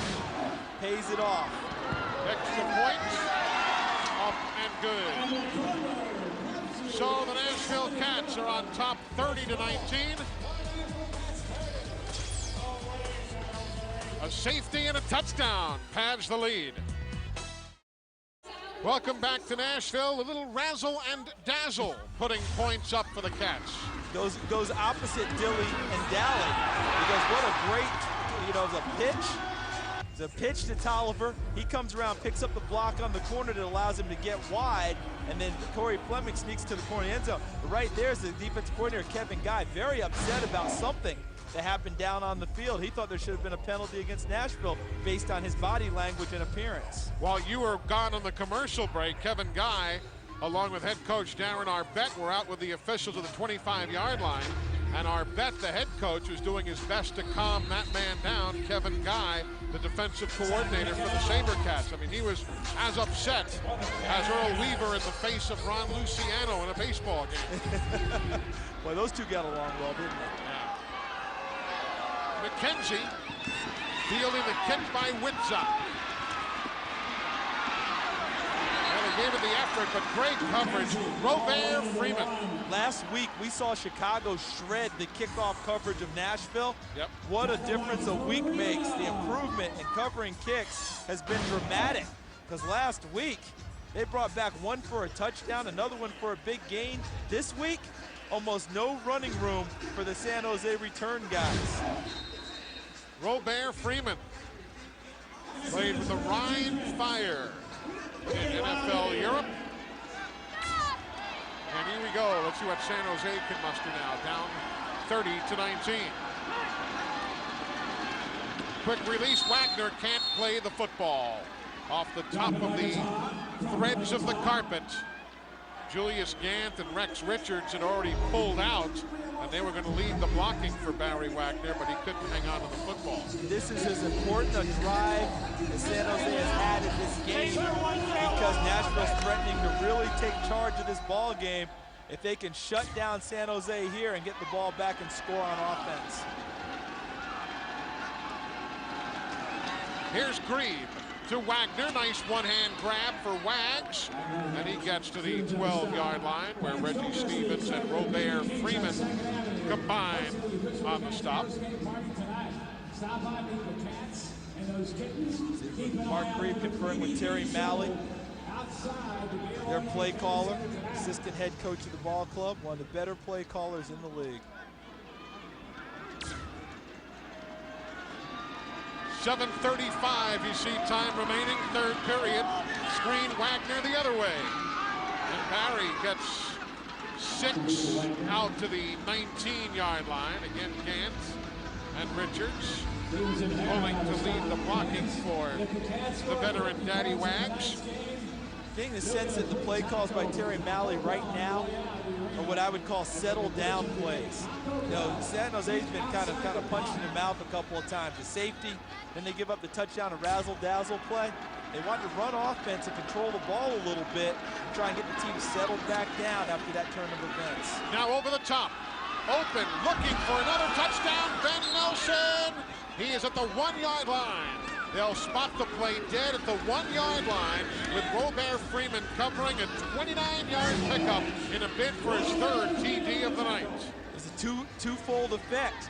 One, you settle the team down, and 2, by throwing short on 3 straight plays, now you set up the deep ball. And Ben Nelson gets deep down the middle and then to the sideline. Perfect throw by Grieve. Right on the money to Nelson. 1st and goal at the 1. They'll have Brian Johnson lined up as the fullback, number 27. He gets the toss, but the door closes and he'll lose a yard. Robert Freeman really stuffed the play over on the perimeter. Great job for Robert Freeman, a defensive back in college, used to making those kind of plays. That's what they call setting the corner.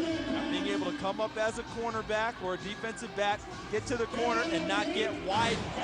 See, watch to the right of your screen. See how he sets it right there, slips the block by Julius Gant, number 67, and helps make the tackle. Johnson, who already has a touchdown tonight, blocks now, and the throw into the corner, flags are down. James Rowe given a seat by Robert Freeman, and that will be the 5th penalty of the night against the Nashville Cats, as we'll hear from Perry Hafner. Pass interference, number 9 on the defense. Half the distance to the goal, automatic 1st down. Good or bad, Robert Freeman's been involved in a lot of plays on this series, hasn't he? He has been. Kickoff coverage. Nice play the play before. This time gets called for interference, but does not give up the touchdown. They called the penalty on number 9, but there is none. Jermaine Lewis not there. Number 9 on the offense is the intended receiver. And there's the handoff. Touchdown, his 2nd of the night for Brian Johnson. 1.5 yards away. He steamrolls his way in for the touchdown. No more important drive of the game for San Jose than this one, and they answered the challenge. Down 30-19 after a safety and a touchdown by Nashville.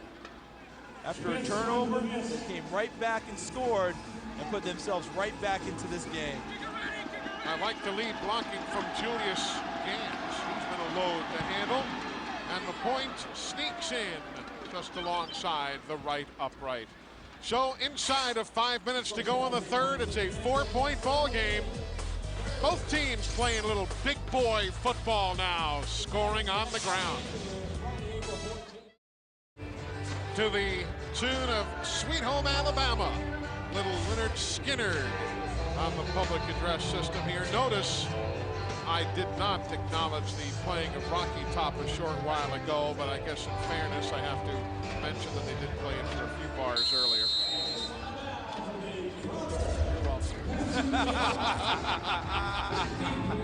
My Tennessee buddy Charles Davis is alongside. I'm Eli Gold. Glad you're with us.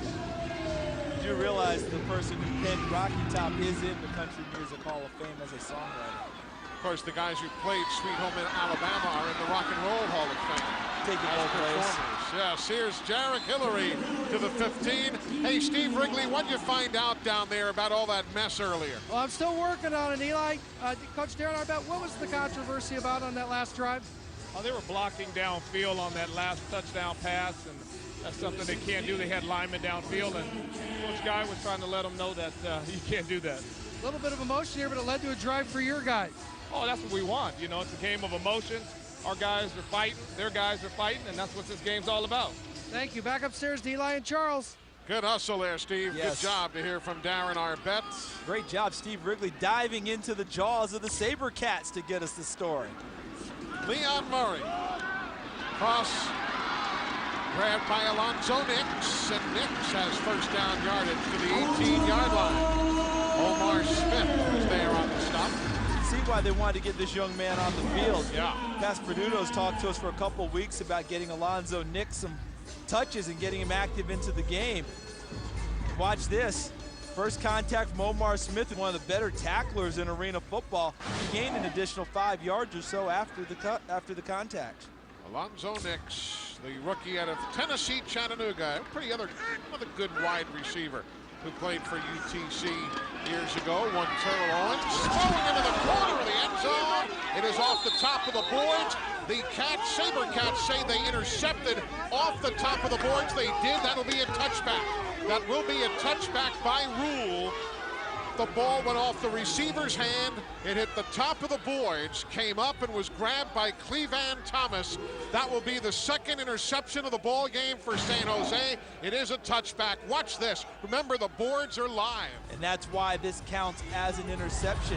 If this had been a year ago, this is not an interception because the boards were not live in the end zone.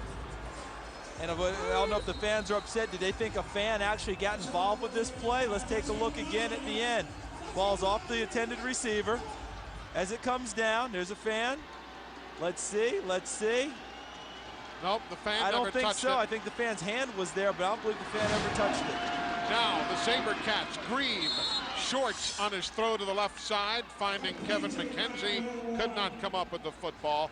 Clevan Thomas, the AFL's Defensive Player of the Year in 2002 and 2003. Now with his 4th interception of the season. Now he is 1 interception short of 30 interceptions for his career.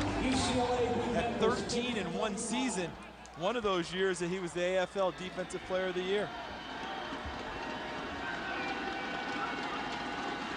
Inside of 3 minutes remaining in the third. That's Charles Pauley at the 12-yard line. And they're starting to pass some pretty good licks out there now, and Monty Montgomery says, don't look at me. I only play cleanly. Yeah. And I'll tell you what, this is definitely these are definitely two of the more physical teams in arena football. I mean, when you're talking about getting together 2 straight weeks for San Jose, first Georgia, now Nashville. When you think of physical football in this league, all the teams like to run and hit, but some have more of a reputation for doing it than others. Chicago would rank in that conversation. San Jose 5 of 5 and 3rd down plays tonight.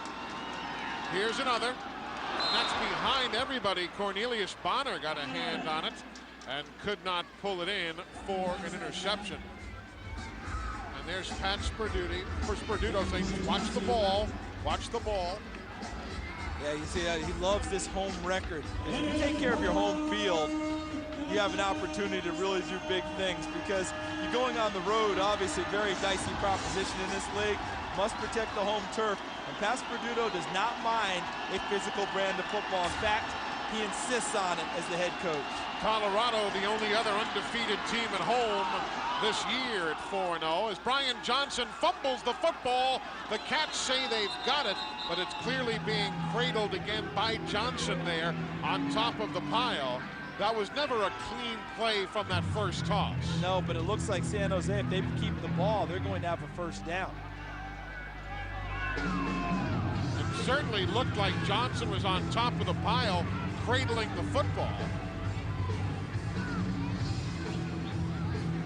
Officials getting together, trying to make sure they get the call correct. Remember, Perry Hafner, the referee right there. White hat. He is working with a crew he doesn't normally work with. This is Bill McCabe's officiating The ruling crew. on the field was the runner was down by contact prior to the ball being fumbled. So it's going to be a first down. Let's watch it again. Take a look at Brian Johnson, number 27. Ball looked like that ball came out long before down by contact. But ultimately, if I saw that correctly, see there, Jarek Hillary pops the ball free. Still number a first 1. down. It's still a first down for San Jose. Either way. Green finds Pauley. And Pauley is down by contact at the 24-yard line. Yeah, it may not have been the correct explanation, but it does yield the correct result. Yes, ultimately the right team had as the clock runs down here in the third quarter. About 30 seconds left, a little bit less than 30 as they snap the ball. And one thing San Jose has shown, the ability to take what the defense is giving. If they're going to play zone and back up, they'll throw the hitch out there and eat up 7-8 yards at a time. Looking for the motion man, Ben Nelson. He's covered up, and Grieve doing what a veteran QB does. Just throw the souvenir up into section 117. Yeah. James Barron was the man who was chasing the quarterback. Mark Grieve doesn't mind doing that for two reasons. One, he avoids a sack. And what a great play by the man there giving the ball to a young kid. But one, he avoids a sack and loss of yardage. Yep. And two, he's not paying for the football, right. so what does he care? It doesn't cost him anything. Now that young guy's got a souvenir of his visit to the Gaylord Entertainment Center, and we are now 15 minutes away from settling this one. Nashville 30, San Jose 26. We're back to put a capper on this one right after these messages. Don't go away.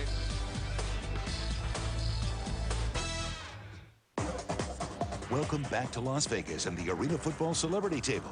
Coach Ditka has the hand to beat. Let's see how poker champ Phil Hellmuth plays it. I'm all in. Bluffing, Coach? Pocket Kings, go Kings! I fold. Thanks, ladies. Don't you girls have a game to go to? Well, Coach, this June, the AFL's championship game, Arena Bowl 20, is playing Vegas. Don't miss the party. For tickets, call 1-866-AFL. Beautiful look at Music City, USA.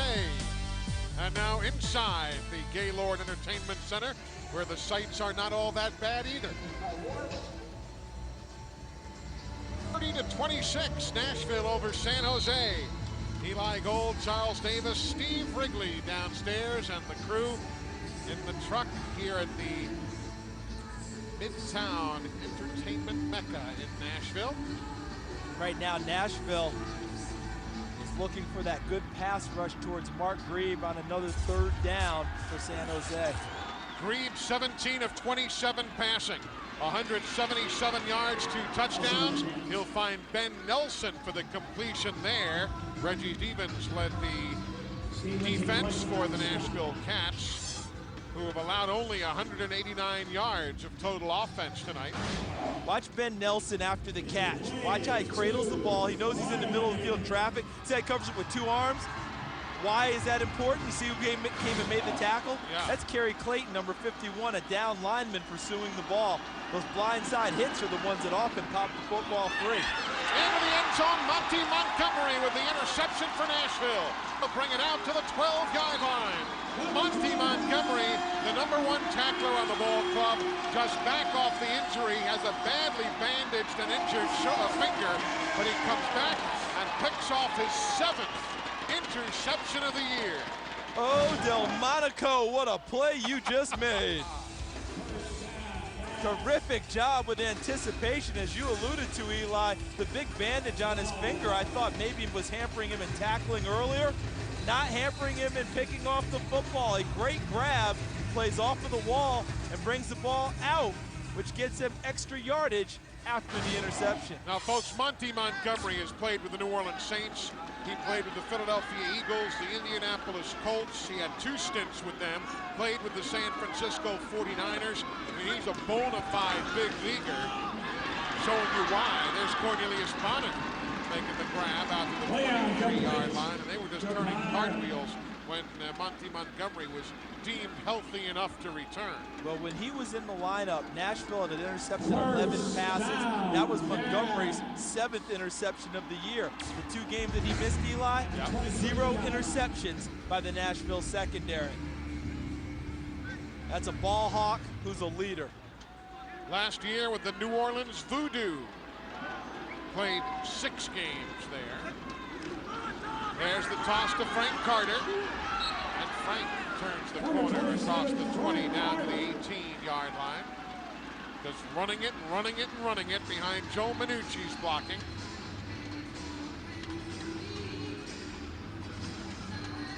Nashville with rushing yardage tonight of just about 8 yards, but there have been losses factored in there and so on.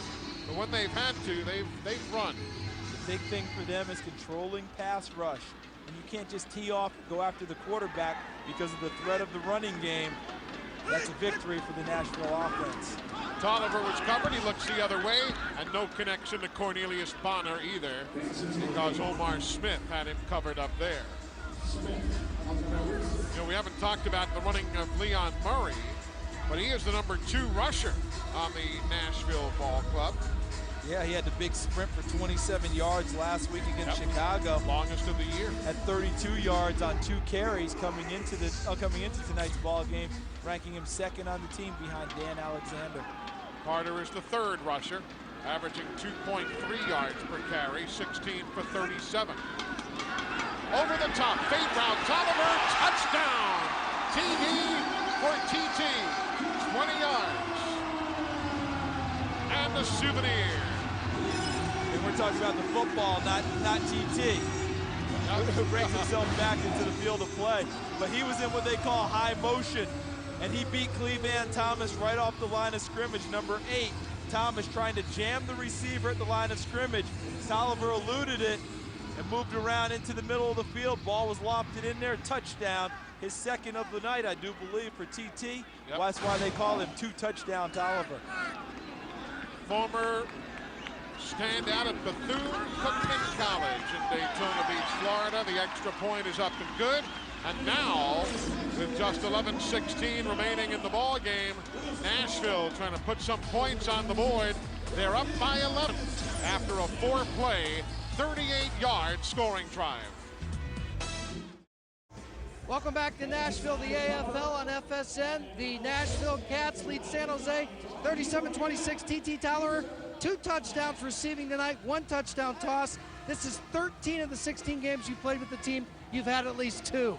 Hey, you know what? I got to give all the credit to the coaching staff, the offensive line, the quarterbacks, man. They just put me in good situations to come out here and do what I do best, and that's catch the ball and try to get open and help the team win. I was doing a little pregame research talking to your wife. She says your pregame meal is Chick-fil-A, the 12-nugget pack, and that you said you were going to have 4 touchdowns today, so you got to have something else in you. Hey, you know what? It's all, to be honest with you, I'm just trying to win a football game. Scoring touchdowns is good, but if I could just help this team win, that's a big plus for us. That's my main thing, is winning. Thank you very much, TT Tolliver. Back upstairs to Eli and Charles. Caught a couple of TD passes. He threw one to Fleming. Interestingly, following up on what Steve was saying, Tolliver has 12 touchdown receptions in his last 24 catches. Fumbling the ball, San Jose. Recovering it is Dan Alexander of Nashville. How huge was that? A fumble, kickoff return, and Alexander gives Nashville the football. And what it does is it gives the ball back to Nashville, and it's a lost opportunity for San Jose. They never have a chance to score and try and draw themselves closer again. So right now, if you're Dean Kokinos, the offensive coordinator, you're talking with Leon Murray about striking quickly. If I'm watching right now, I'm keeping an eye on number 17, TT Tolliver, and seeing if he tries to get to the end zone right now and then have Murray hit him. Trying to go for the throat right here with less than 11 minutes to go in the game. Credit also to Alonzo Nix. He was the guy who knocked the football loose from McKenzie. They go for the jugular here. They'll take what they can. Fleming the out route to the 8-yard line. Of course, the clock marching on now with an 11-point lead, potentially to jump to 18. Crucial here, absolutely crucial for San Jose to hold this to a field goal. That'll leave them at a 2-touchdown, a two-score deficit. If it gets up to 18, they'll get the ball back with definitely less than 10 minutes to go. That's a tough task for Kevin Guy and his defense. And I'll tell you, Corey Fleming, maybe the greatest red zone threat in AFL history. They try to run it in with Dan Alexander, but can't. But it brings up a 3rd down play from the 11-yard line. Dan Loney was there. James Rowe was there. Tell you what, these two teams have been going at it all night long. I've said this many times before. There's a big bang between Cleveland Thomas, number 8, and Dan Alexander, number 38. Football's obviously not a contact sport, because Eli, you and I can contact each other up here in the booth and no one gets hurt. But when it's a collision sport, that's where you get hurt. That's where you have the big wreck. Do they go for Fleming? That's knocked down in the middle of traffic by Aubrey Battle. Flags on the play. I'm anxious about this call. I'm anxious to see what this call is. They may call Aubrey Battle for what they call drifting. Barry Wagner is the man protesting the most. But he seemed to be engaged, being blocked on his pass rush. After the play, personal foul, unnecessary roughness. Number 2, half the distance to the goal, automatic first down. It was Daddy Wags. So Aubrey Battle's play, totally legal. Great job knocking it down. Oh, there it was. Did you see that in the top right? Watch right there. Ball was gone, and Barry Wagner with the big hit on the backside, protecting receivers. In recent years, has been a big emphasis on in all levels of football. Just a little early for Cinco de Mayo. He thought he saw a pinata. Here's Alexander, who gets to the 4-yard line.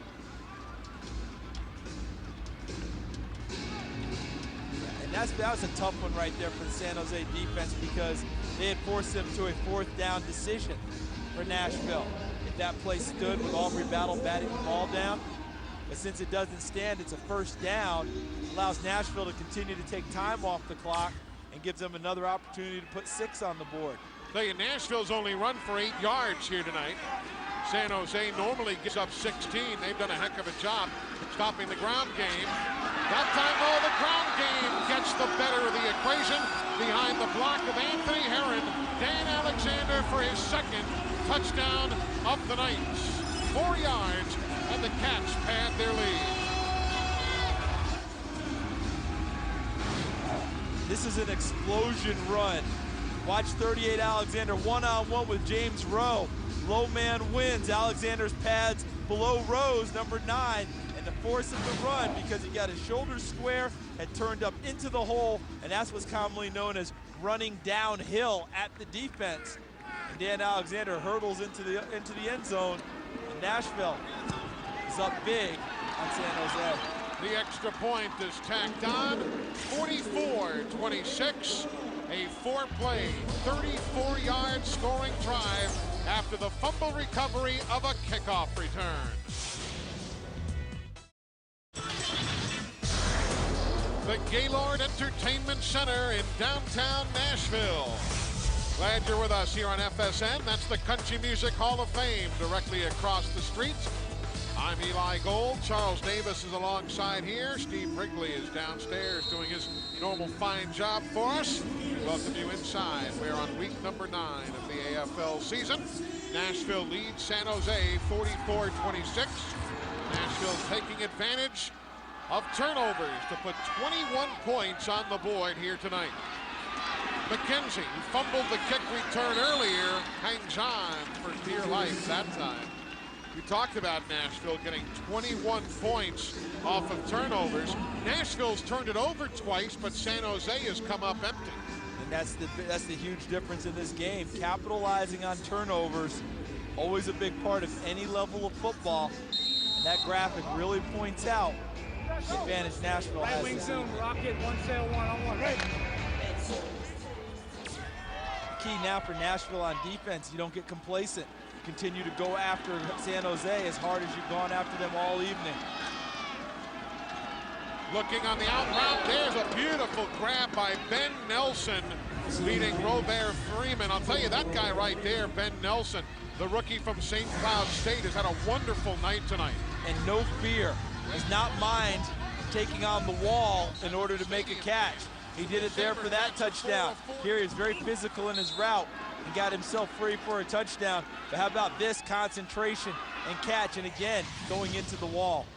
Now on the screen, here's James Rowe, number 9. Rowe down the left sideline. He is in. Touchdown. Touchdown, 25 yards for San Jose's SaberCats. Let's see if they decide to go for 2 in this situation. I think they will. The screen pass working at perfection right there. They're going for 2 to try and get themselves within 10 points, which would be a touchdown, extra point, field goal. Nice job on the screen. Good block there by Nelson. 80. Great block by Wagner, number 2 on the outside. See Hillary and Stevens take each other out. James Rowe with the quick burst. Now the toss, Brian Johnson. Johnson is in for the 2-point conversion. So a 2-point conversion behind the blocking of Julius Gant and Frank Beattie. So we've got ourselves a 10-point affair. 6:06 to go. 2 plays, 41 yards to score it. Welcome back to Arena League football on FSN here in Nashville. The Cats lead the SaberCats 44-34. James Rowe, how important was it to get that ball down the field quickly and score? It was very important because right now we're playing against the clock, so you know everything there got to be a speed up pace. I appreciate your time, Eli. Former Baltimore Raven, as we mentioned earlier. Now to the SaberCats try an onside kick here. With 6:06 to go in the ball game, you're down by 10. Nashville will certainly play it that way. They have no one back as a personal protector for the kicker. And there's the onside kick. There's a flag on the play. There'll be an offside against the kicking team, but Nashville covers the football. Corey Fleming, I believe, is on the bottom of the pile and will indeed come up with the football. But again, there'll be a flag on the kicking team for offside at the 5-yard line. If you're Nashville, you're declining it. You take the football. You want to run time off the Offsides clock. on the kicking team. Number 99, 5-yard penalty from the end of the run, first down. Van Brown offside and never got the bounce. It was just a high, short kick. High hopper, but it gave San Jose an opportunity. Because watch how close Barry Wagner is on this play to getting the ball also with Corey Fleming. Good job by Corey Fleming, number 12, attacking the football and possessing it. Tell you, San Jose's special teams have not helped tonight. There's the toss to Jarek Hillary. Hillary on his feet to the 3-yard line. Dan Alexander and Tyrone Hobson led the blocking, and Steve Wrigley, you had a great view of that one as it unfolded on the field. Yeah, we're here with Corey Fleming. Corey, you go over 10,000 yards tonight, and Coach has you out there covering kicks. Hey, I love it. It's Iron Man football, so anything I can do to help this team win, you know, we're a lot of unselfish guys, and I'm on the hands team, and it's a lot of fun, you know, getting on the field, just doing anything we can to help win this game. 10-point lead with about 5 to play. Let's see whether they can add to that with Alexander as the fullback. He'll get the handoff, fumbles the ball into the end zone. It is loose. It goes out of the back of the end zone. That will be a touchback. It is out of the back of the end zone. Clevan Thomas knocked it free from Alexander, and with the ball going out the back of the end zone, that is a touchback.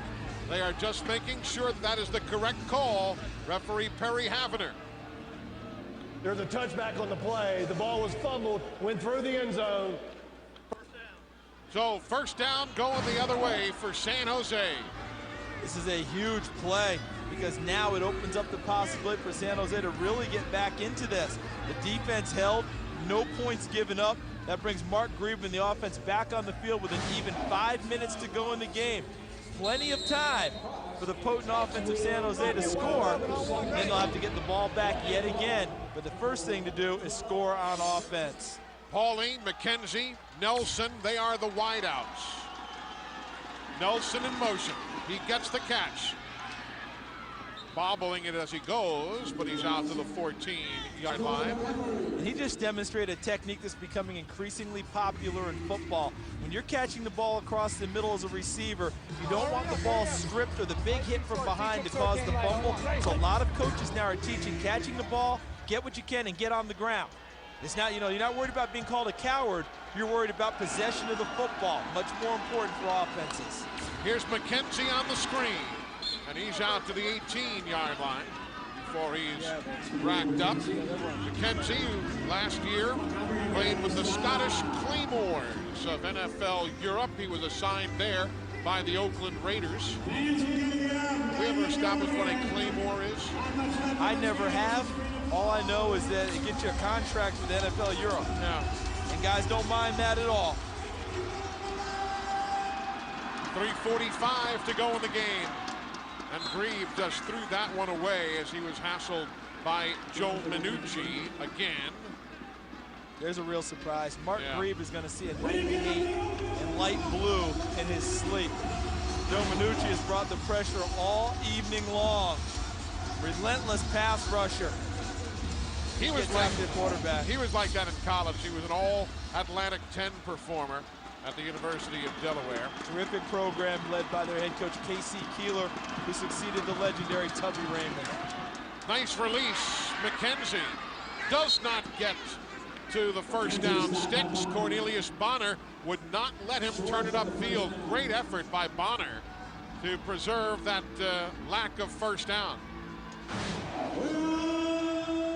Crossing route, and And you're right, Eli, watch how Bonner gets a hold of him and then make sure he maneuvers him into the boards and doesn't allow him to lower his shoulder and gain additional yards after the catch.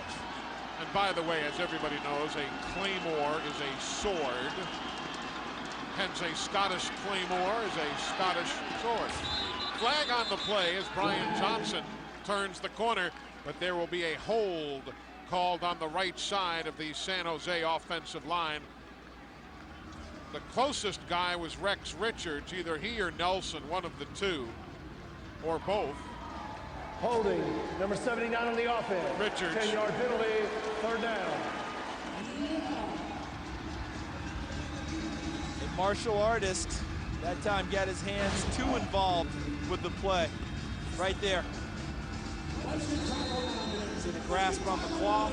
But you know, in all seriousness, Rex Richards is a fine ball player. He was one of the few true freshmen to ever start for Coach Spike Dykes at Texas Tech. Just coming out of high school, you knew the guy was good. Open, crossing, Nelson. Somebody has to tackle him. There's a flag on the play. Nelson still on his feet to the 5. Remember, folks, the wall is live, and unless you are contacted out of bounds against the wall, the play remains alive, and it was a 28-yard gain. But there is a flag back at the 13. Personal foul, roughing the passer. Number 99 on the defense. Have the distance to the goal, first down. Anthony Herron getting flagged for that. And how about Ben Nelson just kept on going, knowing the rules of the season. And I think it took him a half count to remember the rule, because watch Ben Nelson on the play, right? To the right of your screen, he goes low and hits Mark Grieve. That's the penalty. See how he kind of stopped there for a second? Yep. I think he thought they might have been in the 1-minute timing rules, and then he would have been ruled down and out of bounds. Brian Johnson fakes going outside, turns it north and south for the touchdown. Brian Johnson 3 yards behind Richards and Loney. That'll be his 3rd touchdown of the night. How about that? He stopped on a dime, turned it upfield. Watch this. Boy, almost fumbled the handoff, the toss. Once he possessed it and got it tucked underneath, goes downhill and goes right at it. Here San Jose will go for 2, because being down a touchdown or down less than a field goal is vital, because we'll have another onside kick after this kickoff. After this play. And there's confusion as to who should line up at fullback, and San Jose has to use a timeout. There was nobody at fullback. Then Nelson went there. Then Rove went there, and Reed wisely said, hey, let's talk this over. So while they've taken timeout, we will do so as well. 1:28 to go in this one. We're getting down to nitty-gritty time in a 4-point ball game. Well, the SaberCats talked it over. They have elected to go for an extra point. They have brought out Brian Schmitz to kick the extra point out of the hold of Stoney Case and the snap of Wes Stevens.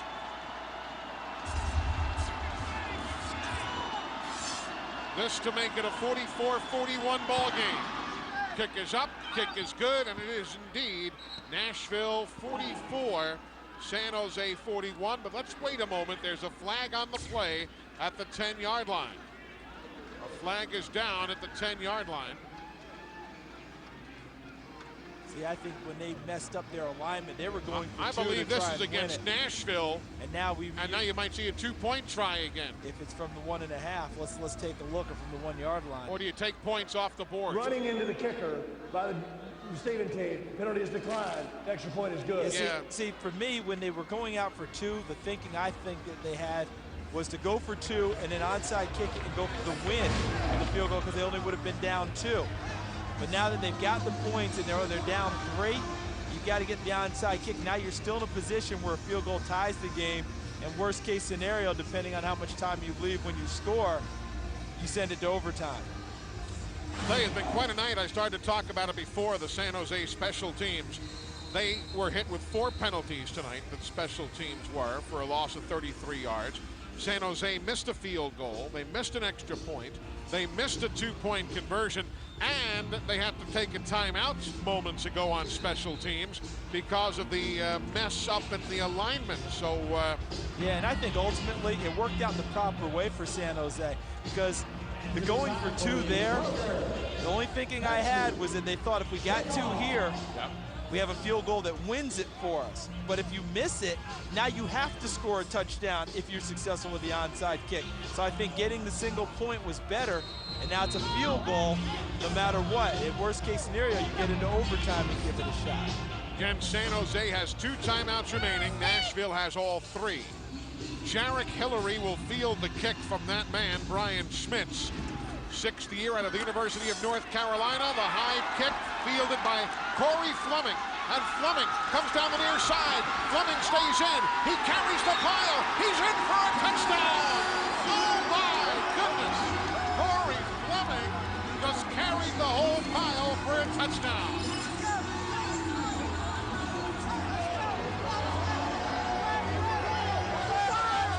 Yards. Cornelius Bonner is there. Fleming's on the bottom. I don't think I've seen a 12-yard pile carry since maybe Haystacks Calhoun did it. This is one of the best efforts I've ever seen in arena football.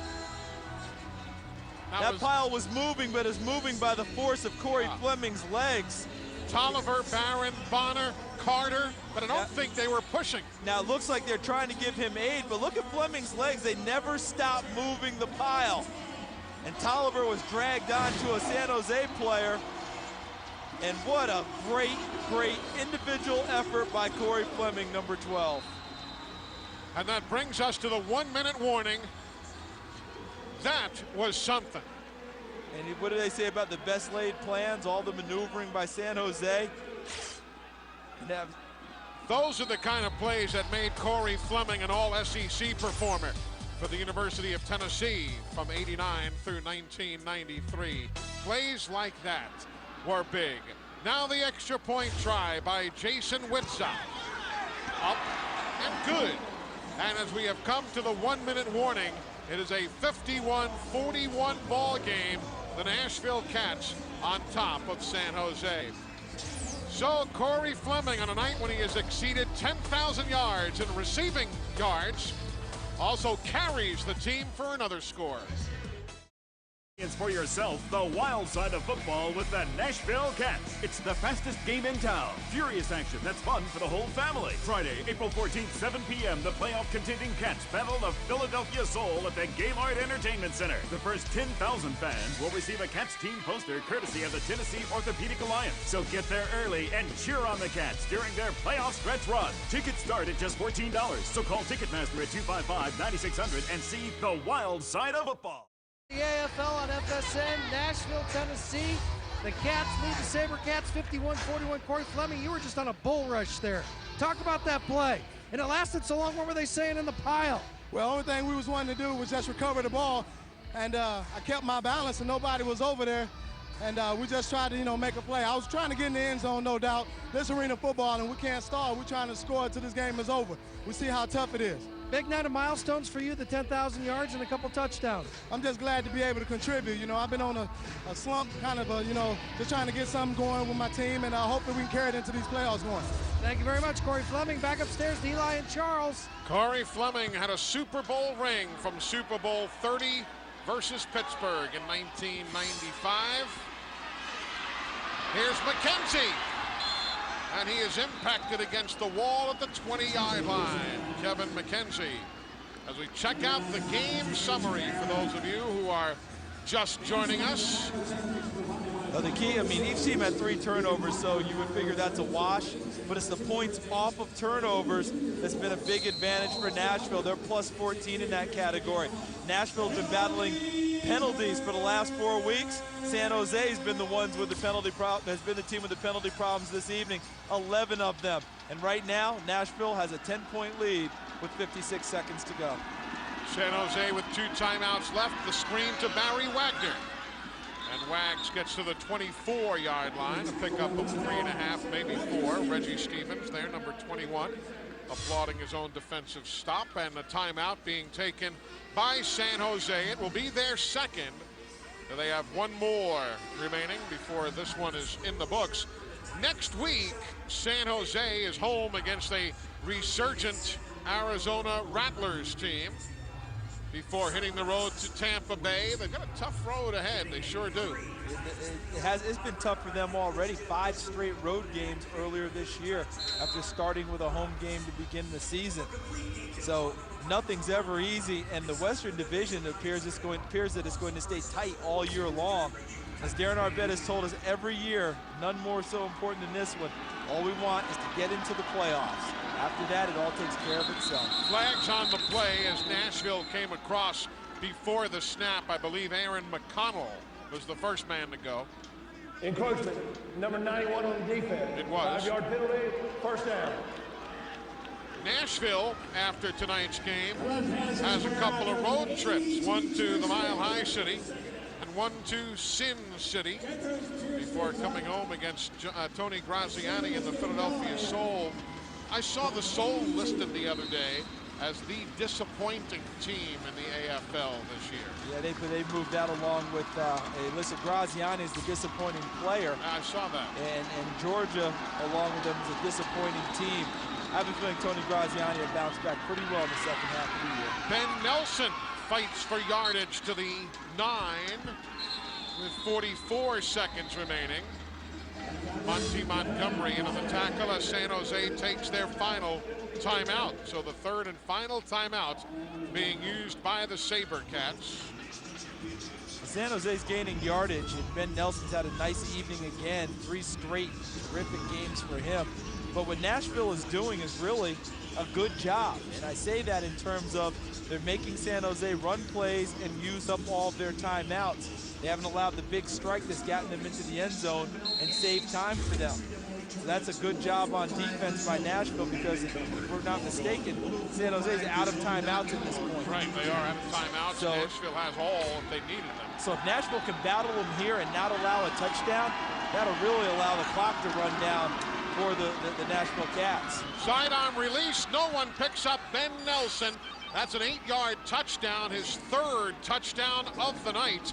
Nobody picked him up. Cornelius Bonner was in the general vicinity, but really was close enough to do anything.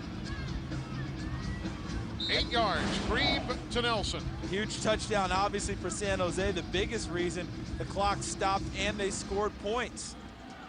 You know, if Nashville had been able to hold them one time there and make them hustle up and run more clock, so much the better for the Cats. But now we'll have another onside kick coming and plenty of time left if San Jose is successful on this attempt. 51-48 is now the score as Ben Nelson picked up the 8-yard touchdown. He was the number 2 receiver and number 3 in receiving yards collegiately at St. Cloud State. We've talked about him. He went to become a member of the practice squad of the Minnesota Vikings. Has some good stories to tell about days up there in the frozen north, if you will. 3 plays on that scoring drive, 30 yards in 21 seconds. Another onside kick upcoming. We've talked about collision sports, none more so than on onside kicks. Nashville able to get the last one, and Corey Fleming with one of the better efforts you will ever see in a football game, scored. All Nashville wants here is possession of the ball. I don't know about you, I might think that last return by Corey Fleming might have won for him our Iron Man of the Game award. I was kind of going with Brian Johnson earlier. Yes. With 7 carries, 17 yards, 3 TDs, 4 tackles, 1 tackle for loss. Boy, Corey Fleming tonight, 7 catches, 85 yards, 3 TDs, a touchdown return, a kick return for a touchdown of 12 yards, and 1 tackle. Tough to look past those kind of numbers. Especially his team in the lead at the moment as we're making this selection for Iron Man. Yeah. Corey Fleming, the 2004 AFL Iron Man of the Year. There's the onside kick. Fleming again. Fleming to the 15. And he will be put down by a combination of Clevan Thomas and Brian Johnson. You know who else had a great game tonight? It was T.T. Tolliver. A couple of touchdown catches and that pass for a touchdown, huh? He did it all. Look at this catch right here, an easy one for him as he beat Clevan Thomas on the press coverage.